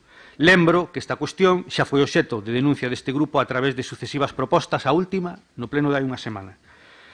Polo tanto, máis aló o demais, desde o noso punto de vista, pois son contos, porque no hipotético caso de que hoxe aprobemos esta moción, que pasará se o goberno provincial incumple todas e cada unha das resolucións? Presentamos outra para que se cumpla esta. Acudimos en queixa a Valedora do Pobo para que lle dé un tirón de orellas e no seu informe anual aparezca a Deputación de Ourense como incumplidora. Imos ao contencioso para denunciar os sucesivos e sistemáticos incumplimentos que cada unha das mocións que se aproban e que non se efectivizan. É dicir, levamos a política á esfera judicial. Non entendemos, indo aos acordos que se plantean na moción do Partido Socialista, non entendemos moi ben que se pida a creación dunha comisión de seguimento das mocións de carácter trimestral para controlar o cumprimento ou incumprimento dos acordos do Pleno.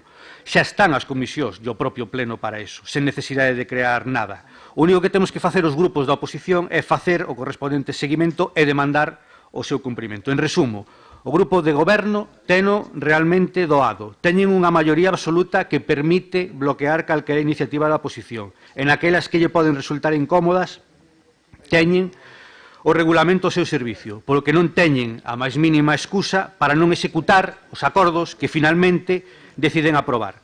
Eso tamén é transparencia, señor presidente. En todo caso, nos vamos a votar a favor da moción, máis polo que representa de fondo que por os acordos, como digo.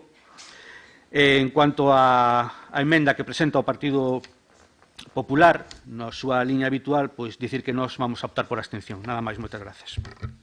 Democracia Ourensana. Hola. Bueno, decir antes de nada que comentaba el compañero del bloque que si el PSOE, en la moción que trae el PSOE, que es muy parecida a una que presentó Ciudadanos por el sur, ¿no? Creo que dijo y tal. En cualquier caso, hace poco creo, bueno, pues en cualquier caso decir que en este sentido Democracia Ourensana es pionero, porque a pesar de ser un partidiño, como dice aquí el señor Plácido, que nos llama partidiño, pues nosotros ya hicimos esta reivindicación hace muchos años, antes que esos partidos grandes, tal, ¿no? Nos dimos cuenta. Nosotros entramos aquí, en este sentido somos pioneros, como en tantas otras cosas. Lo de la democracia participativa, en el año 2001, si ustedes miran la hemeroteca, no creo que haya ningún partido antes de 2001 que hablara de ese concepto, de lo que son de eso, de democracia participativa, como hablábamos nosotros cuando fundamos el partido en 2001. Bueno, en cualquier caso, cuando nosotros entramos a gobernar por primera vez en el año 2011 en el Concello de Ourense, y al cabo de, la verdad que entramos ahí un poco de ingenuos. Entonces, cuando empezamos a ver que las mociones que llevábamos en el pleno, la gente las veía por televisión y tal, le encantaban los plenos, y cuando al cabo de un rato nos enteramos que las mociones no se cumplían, y nos enteramos que no eran vinculantes, no eran de obligado cumplimiento, nos quedamos realmente alucinados. Entonces esto lo empezamos a trasladar a la opinión pública, entonces la gente me decía por la calle, pero vamos a ver, si las mociones no son vinculantes, todo lo que hacéis en los plenos es teatro, es puro teatro. Y yo le decía, pues tal cual, efectivamente, es puro teatro, ¿no? Entonces es realmente una tomadura de pelo. En este sentido, claro, queda el tema de qué es el debate. Entonces se decía, no, pero lo importante, más que teatro, es para que se vean los posicionamientos de los partidos y ver quién es quién. Hombre, desde un punto de vista de comunicación, por ver quién es quién, pues está bien, tiene su sentido y todo eso, pero no deja de ser información de cara a las próximas elecciones. O sea, si realmente lo único que sirve esto de aquí es debatir para que el pueblo tenga información, es bueno que haya información, de hecho nosotros defendemos eso, obviamente. Pero no deja de ser que es comunicar de cara a unas próximas elecciones para que el pueblo esté más informado, lo cual es bueno, pero al mismo tiempo estamos haciendo una especie de estafa democrática, porque la gente cree que aquí esto es vinculante. Entonces, decir que en el año 2015, en el segundo mandato que entramos nosotros, tomamos la determinación de, ya que esto era un cachondeo, no votar, es decir, ya que son solamente debates, si las mociones no son vinculantes, solamente son debates, no tiene sentido votar. Puedes anunciar el sentido del voto, pero no tienes por qué hacer la tontería de levantar la mano, llevar contabilidad y producir un rollo burocrático que no tiene sentido. Entonces decidimos que a lo mejor era bueno no votar. Entonces, durante creo que un pleno o dos, pues nosotros no votamos ninguna moción, ni siquiera la que nosotros llevábamos. Nos absteníamos en todas porque, ya que no son vinculantes, ¿para qué vamos a votar? Al final lo que conseguimos hacer fue un poco de cambiar un poco el enfoque y decidir que realmente no podíamos hacer una farsa, con lo cual ahora las mociones que redacta Democracia Orensana en el Concello de Ourense, todas llevan el siguiente formato: pedir al alcalde, con lo cual ya estamos diciendo que votamos en la petición, pero que en ningún caso es de obligado cumplimiento. Con lo cual aquí ya no engañamos a nadie. Aquí la culpa quizás la tenga la prensa, porque la prensa durante muchos años hizo el juego de cuando una moción salía a votar a favor, la prensa salía diciendo se votará esto y se hará esto. La prensa daba esa sensación, cuando realmente las mociones, hay que decir lo que es, simplemente se acordó, se decidió en la votación votar que sí, que en ningún caso es vinculante nada. Entonces la prensa, yo creo que muchas veces es culpable de todo eso. En cualquier caso, nosotros, las mociones todas que vamos a un Concello de Ourense, Democracia Orensana, es instar al alcalde. Y ahora los demás partidos hacen lo mismo, instar al alcalde, al grupo de gobierno, en el que se le pide eso. Simplemente se le pide, él puede decir que sí, que después farase o no. Decir que en este caso me parece más grave a lo mejor aquí en la Diputación que esta administración no cumpla sus mociones porque están en mayoría. Entonces, hombre, ya que estás en mayoría, no tienes, es totalmente distinto al Concello de Ourense, que estás en minoría. Entonces, allí a veces para llevar a cabo ciertos temas es difícil porque estás en minoría. Necesita obviamente pactar, que él no le gusta pactar al alcalde de Ourense porque cree que gobierna en mayoría y no se da cuenta que necesita a los demás. Pero aquí, estando en mayoría, no tiene sentido votar a favor de una cosa y no hacerla. Claro, es una forma a lo mejor de quedar bien, que es lo que se busca, de cara a la galería. Y entonces decir que estamos a favor de la enmienda no, estamos a favor de la moción que presenta aquí el Partido Socialista, y decir además que hay otro tema que es interesante, que es la que llamamos nosotros una moción que llevamos próximamente en el Concello de Ourense, que es ya otro tema, que es la de que no se admita mociones que son exóticas, que no tienen nada que ver con la competencia municipal. ¿Y esto qué es? Porque si no también estaríamos un poco, por un lado, haciendo el juego al revés. Es decir, aquí queremos que se cumplan el PSOE y el Bloque traen aquí una moción, la quiere que se cumpla lo que aquí se pide, vale, pero después muchas veces traen mociones nacionales o autonómicas que no tienen nada que ver, con lo cual también estamos haciendo un poco el tonto, se están contradiciendo, porque si aquí estamos para que se cumplan las cosas, ¿de qué sirve tomar acuerdos sobre algo que no son nuestras competencias? Ahí el PSOE y el Bloque se están contradiciendo porque muchas veces traen mociones que no son del Concello de Ourense, ¿no? Ni del Concello de Ourense ni de la provincia de Ourense, con lo cual es aquí un poco el tema del absurdo. Y nada más en la primera intervención. Grupo Popular. Gracias, presidente. Señor Fraga Cibeira, quede claro, e que ninguén o dubide, que o Grupo Popular, ao que represento, e o Goberno desta Deputación gardan o máis absoluto respeto, como non podía ser de outro xeito, polos acordos que adopta esta Corporación Provincial. Pero tamén teñan en conta que a credibilidade, a confianza e mala imaxe desta institución non só pode medirse, digo, non só, en termos de cumprimento das propostas que vostedes, como oposición, traen a este pleno como iniciativas ou como fórmula de control da actividade de goberno, nin tan siquera, e digo nin tan siquera, das que nós mesmos presentamos. Avaliar a acción de goberno tomando só como medida a presentación de mocións desvirtúa por completo calquer xestión pública que se somete ao examen cidadá no día a día, no funcionamento dos seus servicios, na execución dos seus programas e, como non, na resposta ás cambiantes necesidades da sociedade. Por iso non podo máis que rexeitar afirmacións como as que fan nesta moción falando de grave ataque á confianza desta Deputación. Lenguaxe radical, non se contaxe vostede, señor Fraga Cibeira. No que levamos de ano, esta corporación aprobou unha trintena de mocións que demostran que todos os grupos políticos que aquí estamos representados cumprimos ca parte de responsabilidade que nos outorgaron os cidadáns. Ás veces, saindo ao paso da situación ou de situacións puntuais como a consecuencias da seca, do pedrazo ou a lacra dos lumes, noutras, na defensa dos servicios nos concellos desta provincia, como no tema do servicio de correos, a banca, as comunicacións por ferrocarril, mesmo a sanidade ou o acceso a internet. Noutras, amosando o compromiso desta Deputación coa vixencia do cumprimento de proxectos básicos para o desenvolvemento da provincia como AVE. Indo máis aló, ao facer chamadas ao Goberno Central para que afronte a reforma do financiamento local ou permita dispoñer aos concellos dos seus superávit ou remanentes de tesorería que aquí se apuntou non fai moitos minutos. Moitos de vostedes, que como a min son alcaldes, deberían ser conscientes das dificultades coas que moitas veces nos atopamos para dar cumprimento ás propostas presentadas en pleno, e moito máis nos concelliños, señor Pérez Jácome. Informes técnicos, xurídicos, burocracia, tramitacións. Se hai vontade de aprobalas, é que hai vontade de cumprilas, pero ás veces atopámonos, demasiadas veces, diría eu, con máis obstáculos dos que quixéramos. En todo caso, díganme unha cousa, señores da oposición. Poderían asegurarme que ali onde gobernan, tanto na provincia como no resto de Galicia, cumpriron vostedes co 100% das mocións presentadas por outros grupos? Estou seguro que non. E non por elo cuestionamos a outras diputacións nin aos concellos. Nós estaremos en desacordo coa súa acción de goberno, pero nunca, e digo nunca, contra a institución.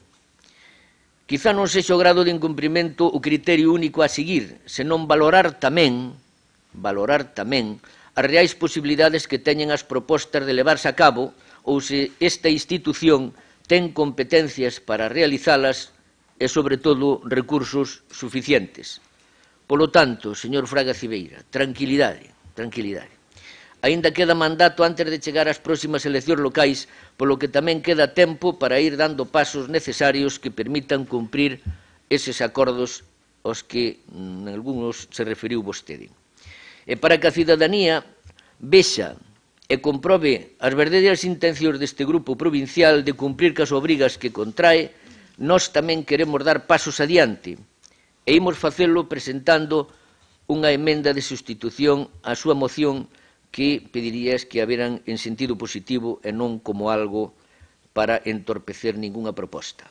Unha proposta, por certo, a súa moción porque, señores da oposición, así como vostedes teñen toda a legitimidade para presentar as súas iniciativas, nós, non deben olvidalo, tamén temos a nosa para adaptalas ao noso programa de goberno. En ese programa saben vostedes perfectamente, aunque ás veces lle sirve de chiste e outras de crítica, depende como sople o vento, digo que saben perfectamente que a transparencia xoga un papel fundamental no noso labor de goberno e os datos e o recoñecemento están aí. Por iso, en aras de simplificar ese control do cumprimento das propostas aquí presentadas e aprobadas polo Pleno, o noso grupo rexeita claramente a creación de máis comisións e aposta só por crear un espacio web que permita garantir o acceso das persoas á información completa sobre as mocións aprobadas nas sesións plenarias desta Deputación, permitindo o seu seguimento e o seu grado de cumprimento. En ese sentido, a nosa emenda de sustitución breve, pero moi concreta, propón literalmente o seguinte acordo. Para garantir a máxima transparencia e información, habilitar un espazo na web desta Deputación para que calquera cidadán, e digo calquera cidadán, poida seguir en tempo real o cumprimento das mocións aprobadas nas sesións plenarias. De momento, nada máis. Moitas gracias. Ábrese unha segunda quenda de intervencións. Grupo Socialista, cando queira. Moitas gracias de novo, señor presidente. Señor Álvaro Baño. Señor Álvaro Baño, está esperando porque lle quero dicir de entrada que estaba falando vostede basicamente un home tranquilo. É difícil que eu me altere ante calquera cousa. Por lo tanto, este tema está tratado con absoluta tranquilidade. Vimos aquí a este órgano, a este pleno, o que están reservados as decisións, o debate e a aprobación das decisións máis importantes, conscientes da nosa función de oposición, pero facemos unha oposición, como xa se ten dito aquí máis veces, tanto nós como o resto dos grupos que se ven as mocións que están presentadas ao largo deste mandato, na súa maior parte construtivas. Somos, polo tanto, vostedes na función de goberno, nós na de oposición, representantes todos da cidadanía. Teremos aquí propostas, debatímolas, escenificámolas, como se este fose un teatro, xa se ten dito aquí, hoxe mesmo, escenificamos ese debate ideolóxico sobre a res pública que nos é propia, sobre a cousa pública que nos afecta. Procuramos facelo, cada quen, o mellor posible, lucirnos máis ou menos, atinaremos máis ou menos, coa intención de trasladarlle á opinión pública os nosos puntos de vistas. Básicamente, queremos colocar mensaxes á cidadanía a través dos medios de comunicación que, como moito, deste debate recollen 2 ou 3 frases de cada un. Temos mocións, como xa se dixo aquí, basicamente 2 tipos. Algúnas que son competencias desta administración, polo tanto, que lle obligan a un facer, a un executar, e outras que se instan a outras administracións, que eu, pese ao que se diga, entendo que son necesarias tamén, porque as outras administracións adoptan decisións, ou a veces non as adoptan, que nos afectan a todos. Aí está, que lle afectan a esta provincia, aí está a necesidade de que nos lle fagamos saber tanto ao Estado como a Administración autonómica as nosas necesidades e as nosas propostas e as nosas queixas. Por lo tanto, son necesarias tamén esas mocións nas que nos instamos a outras administracións aquilo que nos afecta e aquilo que nos é propio. Dixen antes, na súa maior parte, son constructivas. Pero, aparte de debatir, facemos algo máis. Levantamos a man e votamos. Adoptamos acordos. E eu refiro-me a iso, aos acordos que adoptamos e a súa necesidade de cumprimento.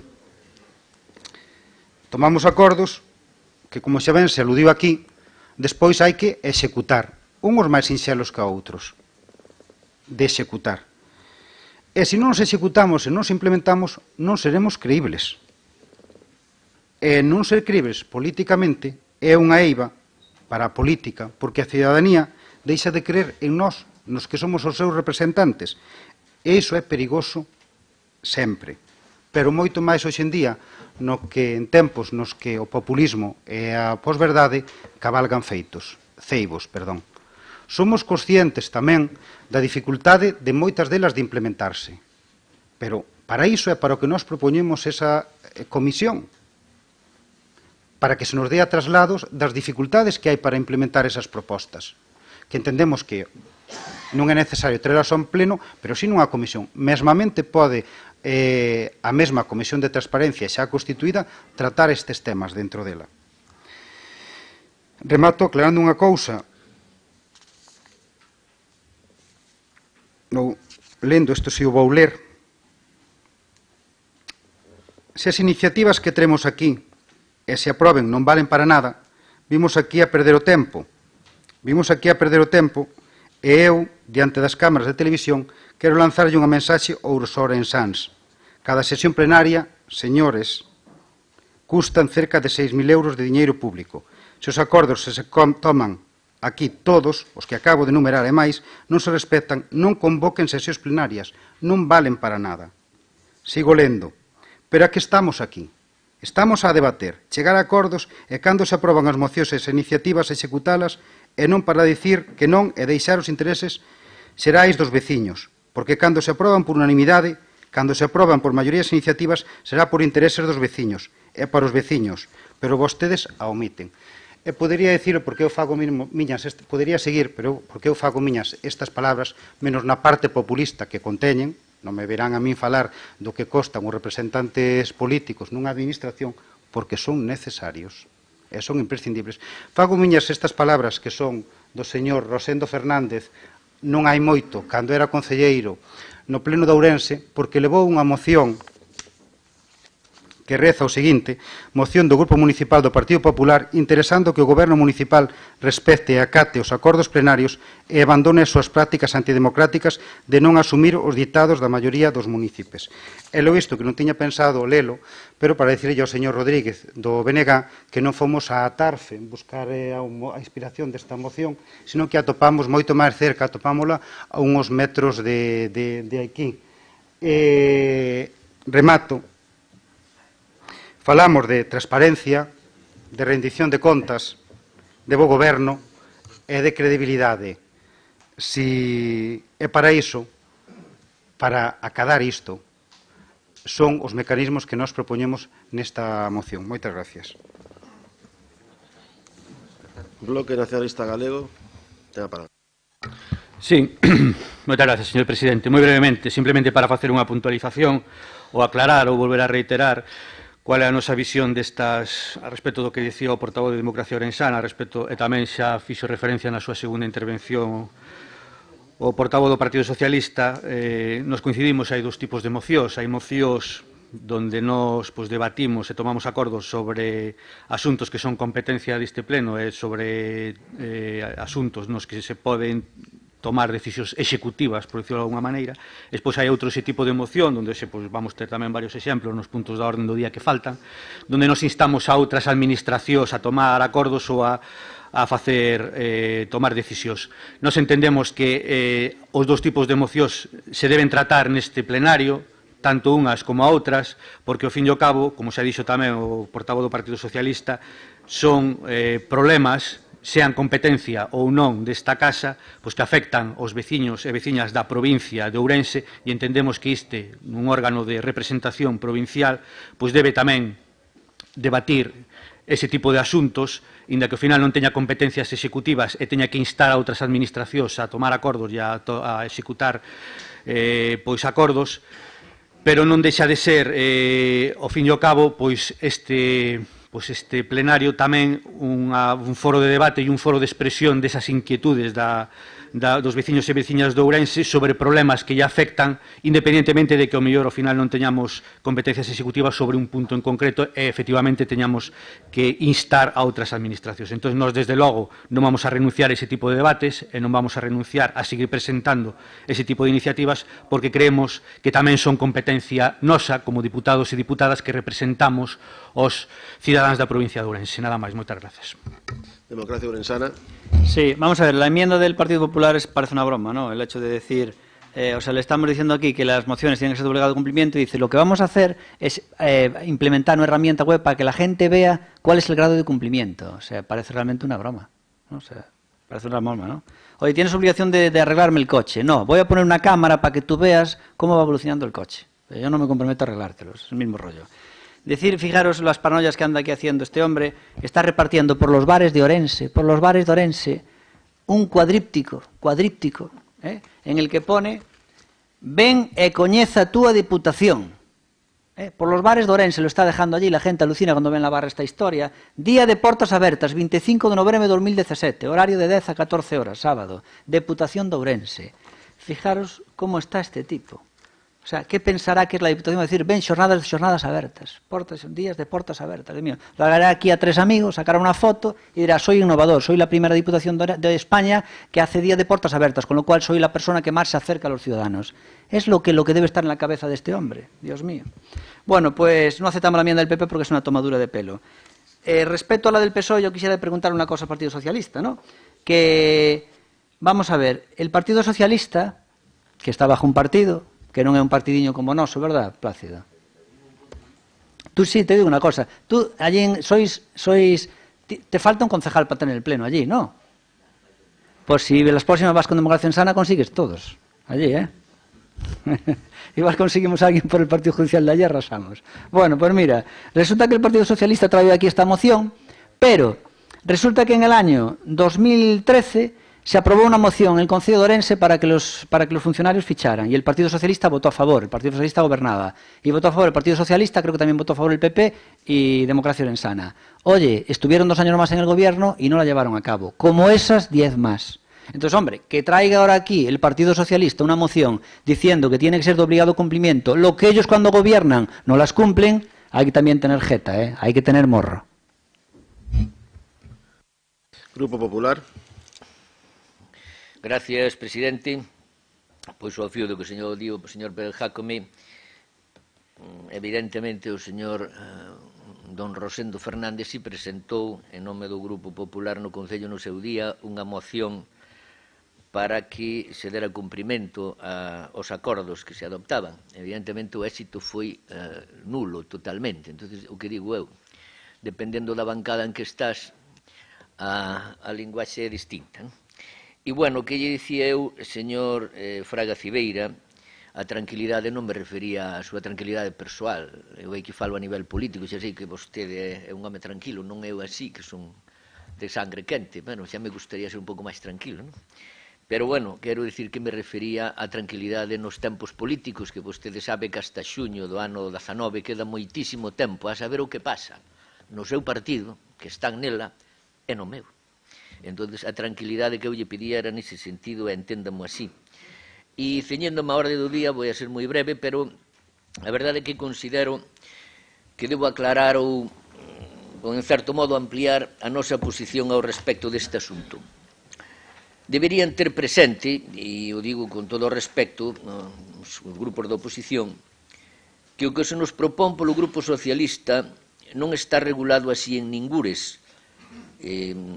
Remito ao Congreso dos Diputados, ao Senado, ao Parlamento de Galicia, porque recoñezan vostedes que estaríamos falando de quitarlle a vostedes, precisamente, aos grupos da oposición, unha das súas principales obrigas.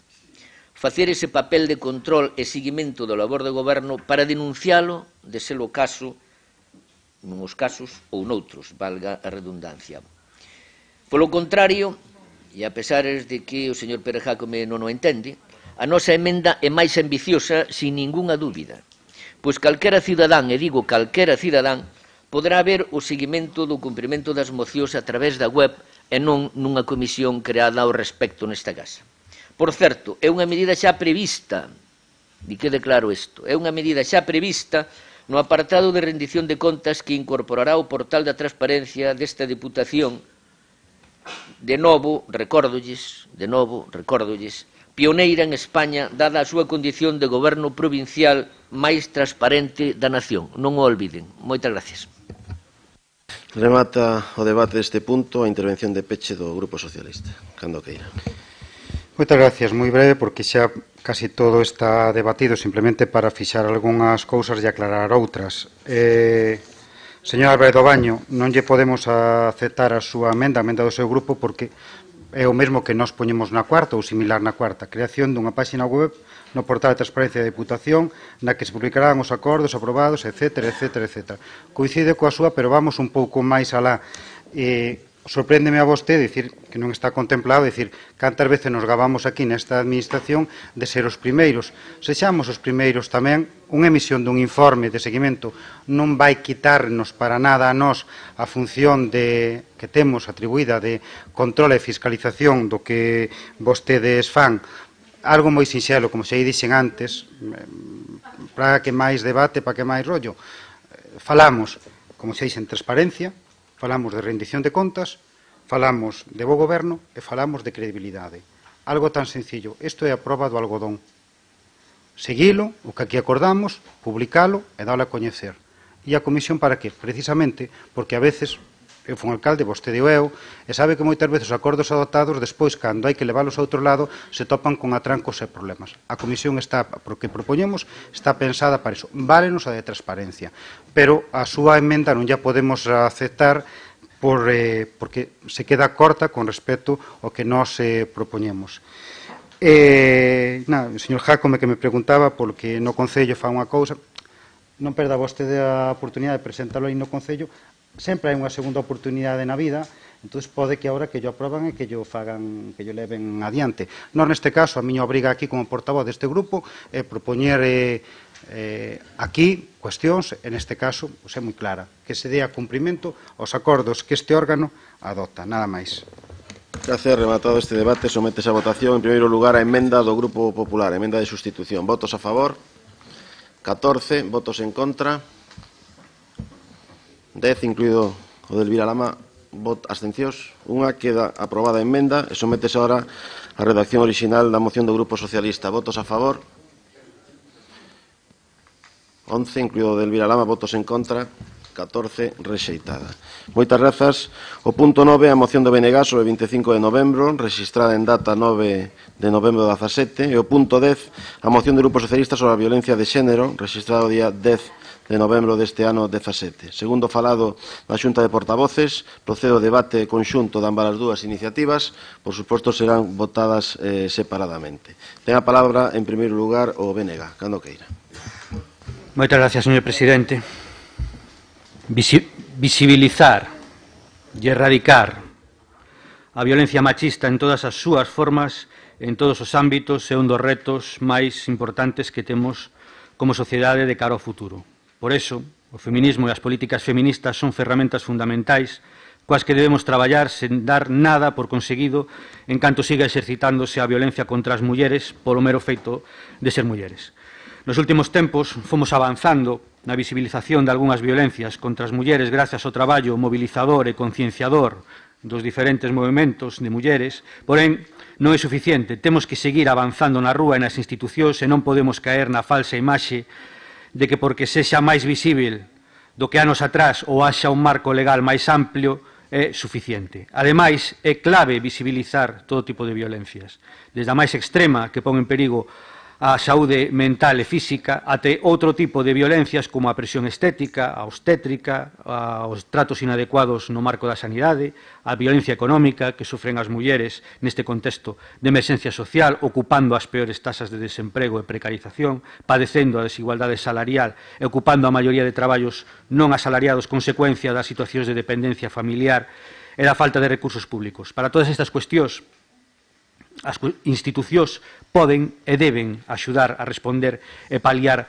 as súas consecuencias.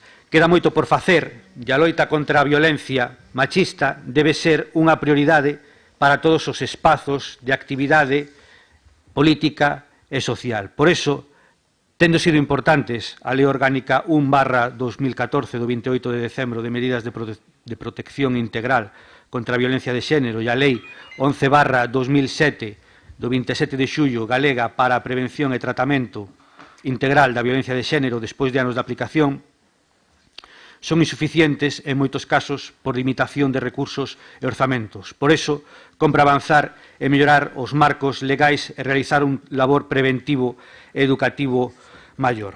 Indo a moción en concreto, bueno, na exposición de motivos, pois faise un recorrido pois o que ten sido nos últimos anos a violencia de xénero no noso país.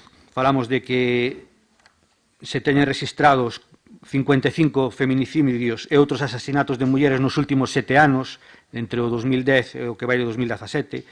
Foi 2015 o ano de registro máis alto, con 13 mulleres asasinadas, das que 8 foron feminicidios íntimos no ámbito da parella, cifra que levou ao noso país a encabezar este terrible ano a taxa de feminicidios no Estado español, aínda sen ter en conta as víctimas crianzas, das que de 5 asasinatos no Estado 2 foron en Galicia. Do global destes datos analizados, máis do 60% se produciron no ámbito íntimo, o que dá unha dimensión da importancia deste, pero tamén da necesidade de non limitar a violencia machista a parella, pois estaríamos a deixar fora moitas máis casuísticas e tamén deben ser obxecto das políticas de prevención e erradicación. Se vamos ás propostas de acordo, nos plantexamos na nosa moción pois que este pleno adopte os seguintes acordos. En primeiro lugar, instar a Xunta de Galicia a avanzar na concreción do Pacto Galego contra a Violencia Machista acordado por unanimidade polo Pleno do Parlamento Galego o 25 de xaneiro de 2017, así como a destinar o 1% do orzamento para 2018 á prevención e loita contra todas as formas de violencia exercidas contra as mulleres, con especial atención a aumentar os recursos destinados á asistencia e protección delas e das súas crianzas, a mellora dos medios e recursos xudiciais, garantindo a existencia de espazos diferenciados para vítimas e agresores en dependencias xudiciais e acompañamento das mulleres en situación de violencia machista durante todo o proceso e a súa atención por parte de personal con formación especializada. En segundo lugar, instar a Xunta de Galicia a cumplir e avaliar o grado de cumplimento da normativa recollida ao abeiro do Decreto Legislativo 2/2015 do 12 de febreiro, polo que se aproba o texto refundido das disposicións legais da Comunidade Autónoma de Galicia en materia de igualdade, con especial atención ao desenvolvemento e cumprimento do recollido na Lei 11/2007 de 27 de xullo galega para a prevención e o tratamento integral da violencia de xénero. E, en terceiro lugar, comprometer o apoio da corporación ás mobilizacións locais e nacionais que se desenvolvan ou que desenvolvan as organizacións feministas galegas contra a violencia machista os 365 días do ano. De momento nada máis. Moitas gracias. Grupo Socialista, ten a palabra. Moi bons días a todos e todas. A discriminación baseada no xénero exerce dende hai miles de anos unha sorte de opresión sobre as mulleres, que derivou no que chamamos patriarcado, que xerou múltiples formas de violencia machista que teñen, entre a peor consecuencia, o asesinato das mulleres. Dende que hai datos oficiais, foron asesinadas máis de 800 mulleres no Estado español. Se o poñemos en perspectiva, isto significa que esta violencia machista leva a causar máis víctimas mortais que o terrorismo etarra. A ninguna entidade social ou política que queira ser considerada como democrática se lle ocorrería dominar o conflito que deseu no País Vasco como un problema doméstico. No eido da violencia machista, máis da mitad da poboación leva aturando que se califica a violencia que nos oprime como unha cuestión singular, obxectiva, particular, familiar e ata mesmo excepcional. No que vai de ano no Estado, foron asesinadas 50 mulleres. Foron asesinados 7 nenos e máis dos seus pais, parellas ou exparellas das súas nais, polo simple feito de facer dano ás mulleres. Nesta provincia nos atopamos que en días pasados as forzas de seguridade emitiron un informe no cal nos di que se triplicaron neste ano os delitos de liberdade e intimidación sexual. Os delitos das mulleres son dereitos humanos. En canto antes asumamos esa premisa, antes atoparemos os medios para erradicar todo tipo de violencia que atentan contra as súas vidas e contra a súa liberdade persoal, social, xurídica, física e tamén a liberdade económica. O clamor social que provoca esta lacra traducirse hai un par de meses na aprobación e posta en marcha do Pacto de Estado en materia de violencia de xénero. Primeiro paso de consideración das violencias machistas como unha cuestión prioritaria para a política estatal.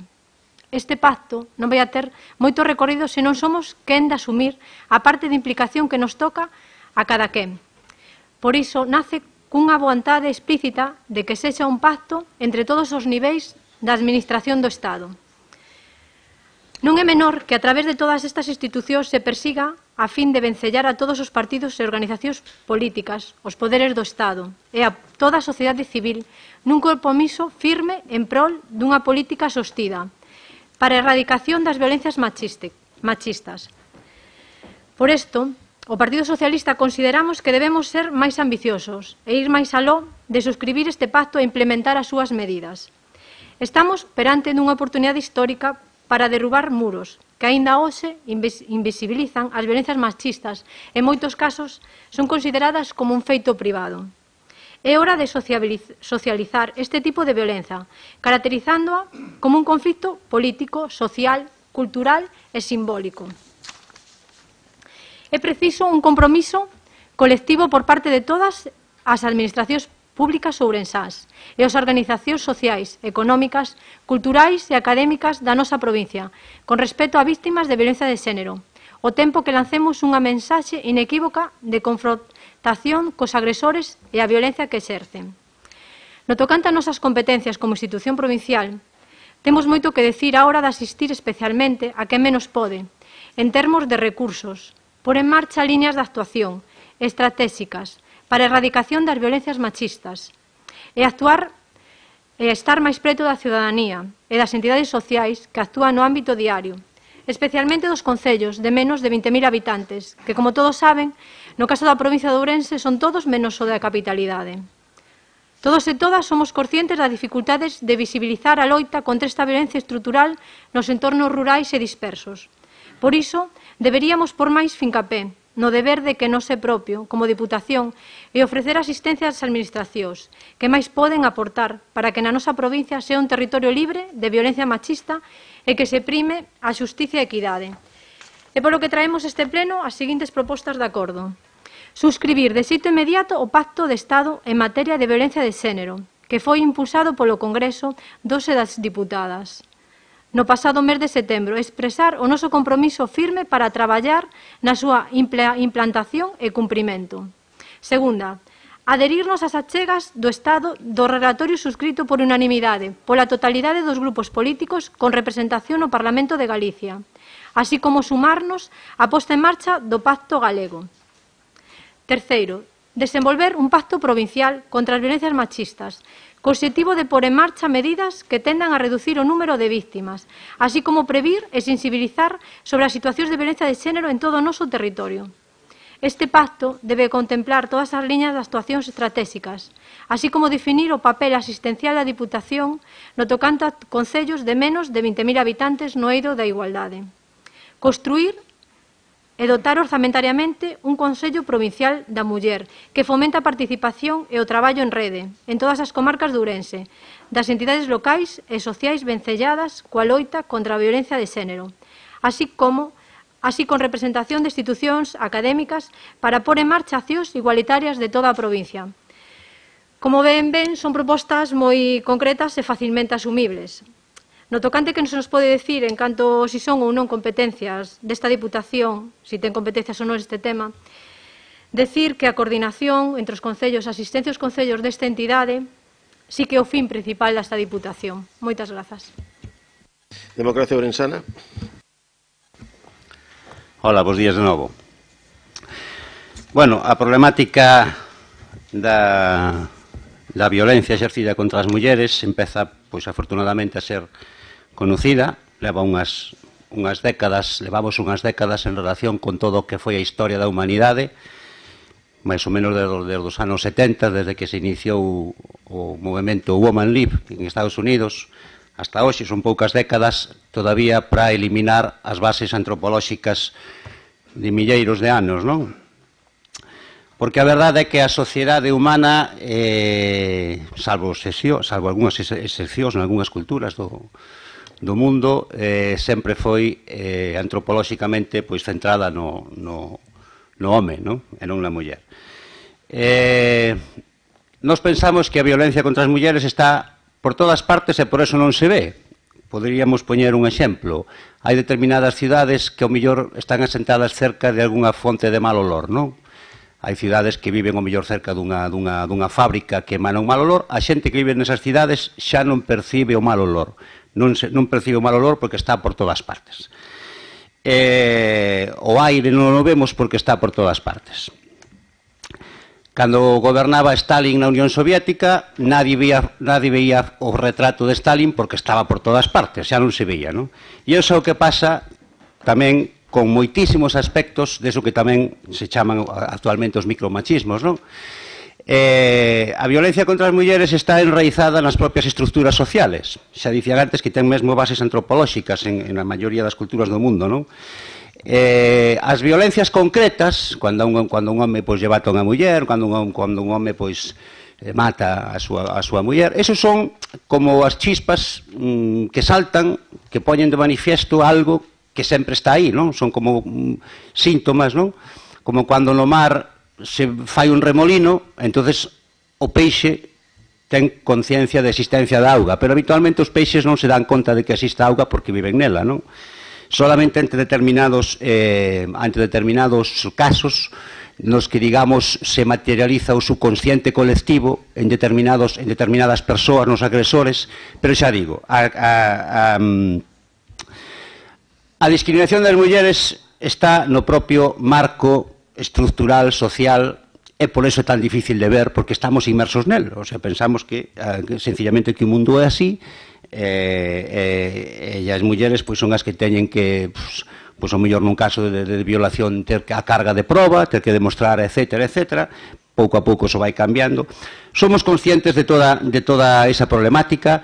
O suposto proceso de igualdade da muller consistiu nas últimas décadas nunha masculinización da muller. O sea, a igualdade, pois máis ou menos convirtiuse facendo que o home quedase como está nos seus roles tradicionales e que a muller se aproximase sin abandonar os seus roles tradicionales, ter que aproximarse a unha masculinización no seu sentido tradicional, en vez de que o home, digamos, feminizase as súas posturas tamén e as mulleres masculinizasen as súas, sempre no senso tradicional das palabras, lógicamente, hasta encontrar un punto medio. No, o que pasou foi que as mulleres tuveron que masculinizarse, pero os homes quedaron digamos, privilexios sociais que tiña, non? Cando un home lle di a unha muller, cando un home di que axuda a muller na casa, o feito de dicir que axuda implícitamente está no subconsciente dicindo que non é a súa misión fregar os platos, porque senón non diría que axuda, porque non é a muller a que o axuda a él, etc. Bueno, como isto é suficientemente coñecido, vou xa ir directamente ao que son as mocións. Como digo, coñecemos a problemática, coñecemos a base social, a base antropolóxica, conocemos que para cambiar isto as competencias irían moito máis alá da Diputación, irían a base, digamos, a base cultural, serían medidas a tomar desde o Estado, porque decía un escritor, detrás de cada hombre camiñan 100 fantasmas, non?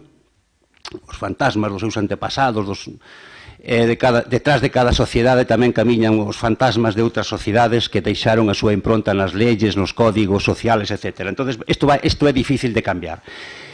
Xa mesmo desde o Estado é difícil de cambiar. Pero sí que coincidimos co PSOE en que todas as administracións, no ámbito das súas competencias, deberían aportar o seu grano de arena para cambiar este aspecto da cultura no sentido amplio da palabra, non? En este caso, un aspecto negativo da cultura occidental e de moitas outras.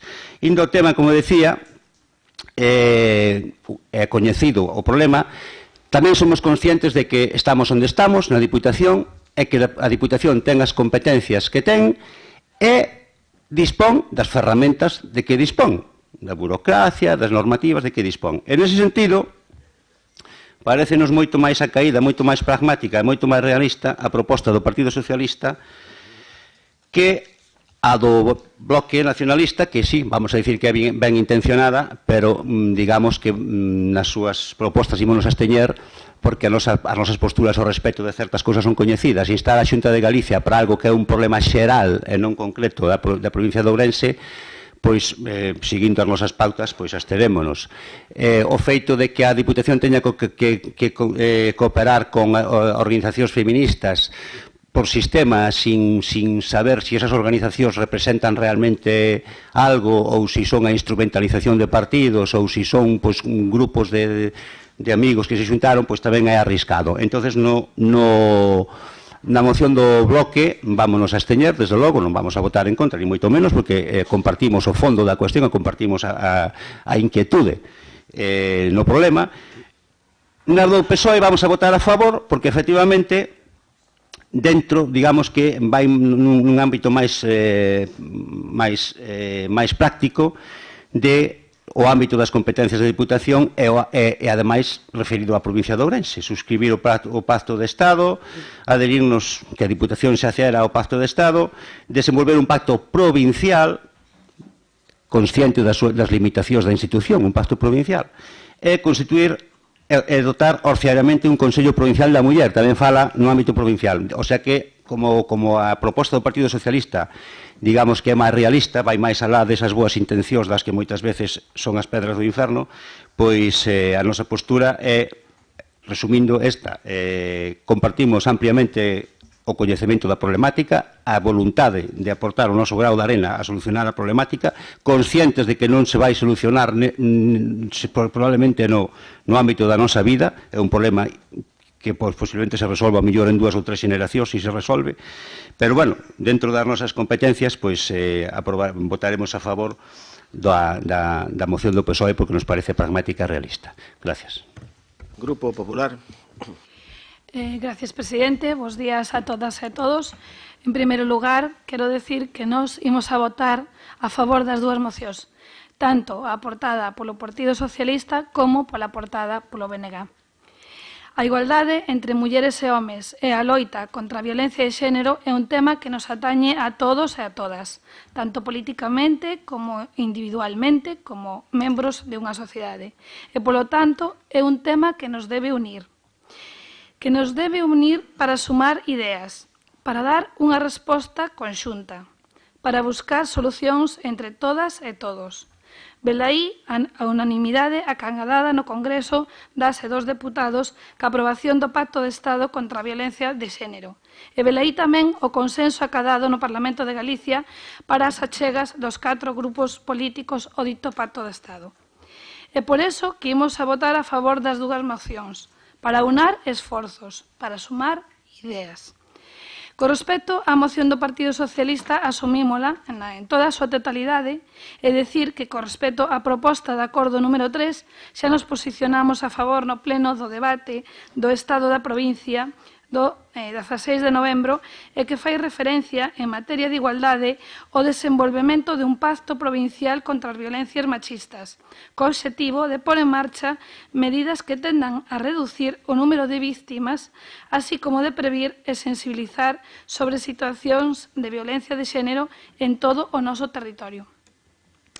E con respecto ás aportacións do BNG, decir que son igualmente positivas, que o Grupo Popular tamén as apoia e algunhas xa se están levando a cabo, como, por exemplo, a avaliación de normativa en igualdade xa foi incluída dende principios de ano no plan de traballo aprobado na Comisión non permanente de estudo para a igualdade e para os dereitos das mulleres do Parlamento de Galicia e aprobado por todos os grupos políticos e cri textualmente.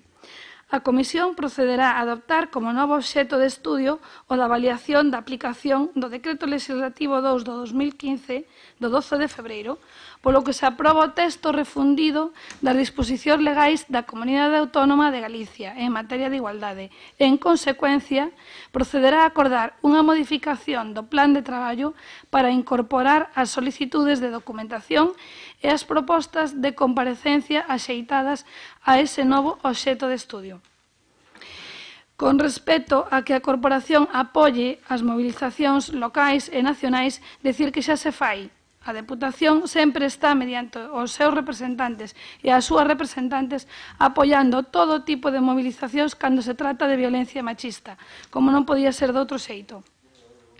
Todos os esforzos son necesarios cando se trata de erradicar esta lacra, que é para a sociedade a violencia de xénero. En este sentido, grazas polas aportacións tanto do BNG como do Partido Socialista que fan máis enriquecedora, se cabe, a nosa acción de goberno. Moitas gracias a todas e a todos. Ábrese unha segunda quenda de intervencións, BNG, cando queira. Moitas gracias, señor presidente. Falaba o portavoz de Democracia Orensana que non se resolverá este tema pois a moi corto plazo, e falaba de 2-3 xeracións. Aos datos dinnos que non pinta moi ben, nin tampouco no prazo de 2-3 xeracións, porque que un de cada 4 mozos de entre 15 e 19 anos vexa normal que haxa violencia machista nas parellas é desacougante. Isto é o que contestaron o 27,4% dos 1.200 enquisados no barómetro 2017 da Fundación de Axuda contra a Drogadicción. Aínda que a sensibilización fronte á violencia machista medrou entre os mozos, un 87% considera que é un problema social grave, un de cada 5 está moi ou bastante de acordo con que a violencia machista é un tema politizado que se exaxera moito. Estes datos corroboran outros traballos que se advertiran sobre a pervivencia e ata o repunte de algúns comportamentos machistas entre os mozos. A macroenquisa de violencia machista de 2015 constata que as mulleres novas de entre 16 e 25 anos sofren violencia psicolóxica de control por parte das súas parellas en maior proporción que as mulleres do resto de franxas de idade. O control é unha das primeiras manifestacións dun comportamento que pode derivar en violencia. No segundo trimestre do ano presentáronse no Estado español máis de 42.000 denuncias por este motivo. Dos 38 casos que figuran no Rexistro Oficial de Mulleres Asesinadas no que levamos de ano, 7 eran mozos menores de 30 anos. E tamén eran novos 5 dos agresores. O Pacto de Estado, recentemente suscrito polas forzas políticas, fai un especial énfasis nas medidas educativas e de prevención. Estes datos amosan que hai moito traballo por facer para erradicar uns patróns culturais que moitos mozos reproducen sen cuestionar a súa orixe e consecuencias. A loita contra a violencia machista é unha loita de toda a sociedade. En esta loita non valen ambigüedades. Os medios de comunicación siguen utilizando con reiteración, sexa nos titulares ou na redacción de noticias, os conceptos de crimen paixonal cando teñen que informar sobre un feminicidio. Este xeito de expresar o termo paixonal suscita a idea de que o crimen foi froito dun amor desmedido, incontrolado, casi inevitable, e que xa que logo o mesmo acto é disculpable e hasta digno de comprensión. Este é un xeito de disminuir a gravidade e desvirtuar a gravedade sustancial do crimen cometido e, sobre todo, é un modo informativo que creba de raíz a norma a que nos ten afeitos o tratamento de calquera outro delito con resultado de morte. Non se len cousas semellantes sobre a personalidade do presunto delincuente ou da vítima nas informacións sobre atracos como un homicidio, por exemplo. Eso revela a forza coa que opera o automatismo dos estereotipos patriarcais e os valores adquiridos na educación. Equivalentemente, debe dicirse o mesmo do tratamento que se dá á violencia de xénero nos espacios televisivos. Neste medio, e agás contadas excepcións, as modalidades de información adoitan ser, polo demais, bastante irritantes. Por iso, na loita contra a violencia machista, as palabras e o tratamento informativo non son neutros. Nós, aparte das medidas simbólicas, das medidas que van máis no sentido de modificar leis, tomar acordos, etc., levamos unha medida concreta que tamén se presentou no Parlamento de Galicia, que era destinar, e ademais unha medida de compromiso concreto, porque ao final todas estas boas intencións e todas estas boas palabras, se non están dotadas de recursos, se non hai cuartos para levadas á práctica, pois, desgraciadamente, non sirven para nada. Co cual, nós, unha das propostas que levamos nos nosos acordos era moi concreta e era de instar o Goberno de Galiza, o Parlamento, a que destine o 1% do orzamento do 2018 para a prevención da loita de todas as formas de violencia exercidas contra as mulleres. Entendemos que dotando de recursos é a única maneira de que as políticas se poidan levar á práctica e que este problema poida ter visos de solucionarse máis, esperemos, a corto plazo que a largo plazo. En todo caso,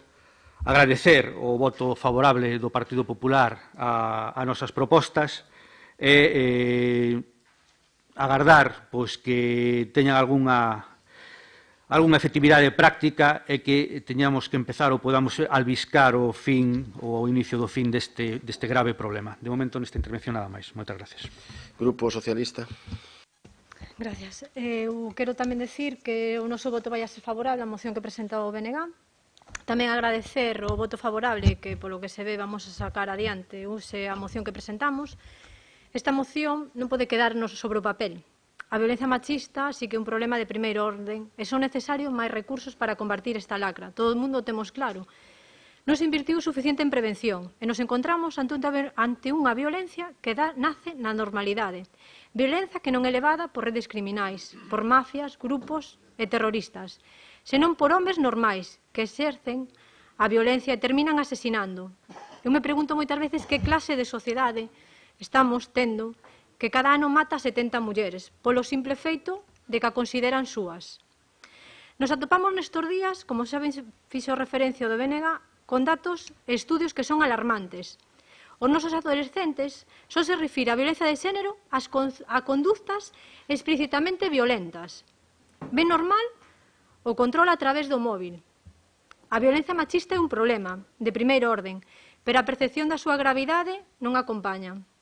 Vivimos dominados e dominadas por unha estrutura social patriarcal, na que se sigue cuestionando as mulleres, na que, por exemplo, nun caso de violación último, que todos mundo coñecemos, se espía e cuestiona a víctima, na que nunha universidade as que teñen que deixar o seu cargo son as víctimas. Existe un problema de sociedade, un gravísimo problema. Temos unha asignatura pendente, creer nas mulleres. Este sistema social dana ás mulleres. É necesario traballo en prevención, en educación. É difícil de entender, pero a transformación social que vivimos e que estamos protagonizando as mulleres está xerando que moitos homes sintan unha sensación de ataque e que xenere reaccións machistas. Como todos saben, somos unha provincia rural.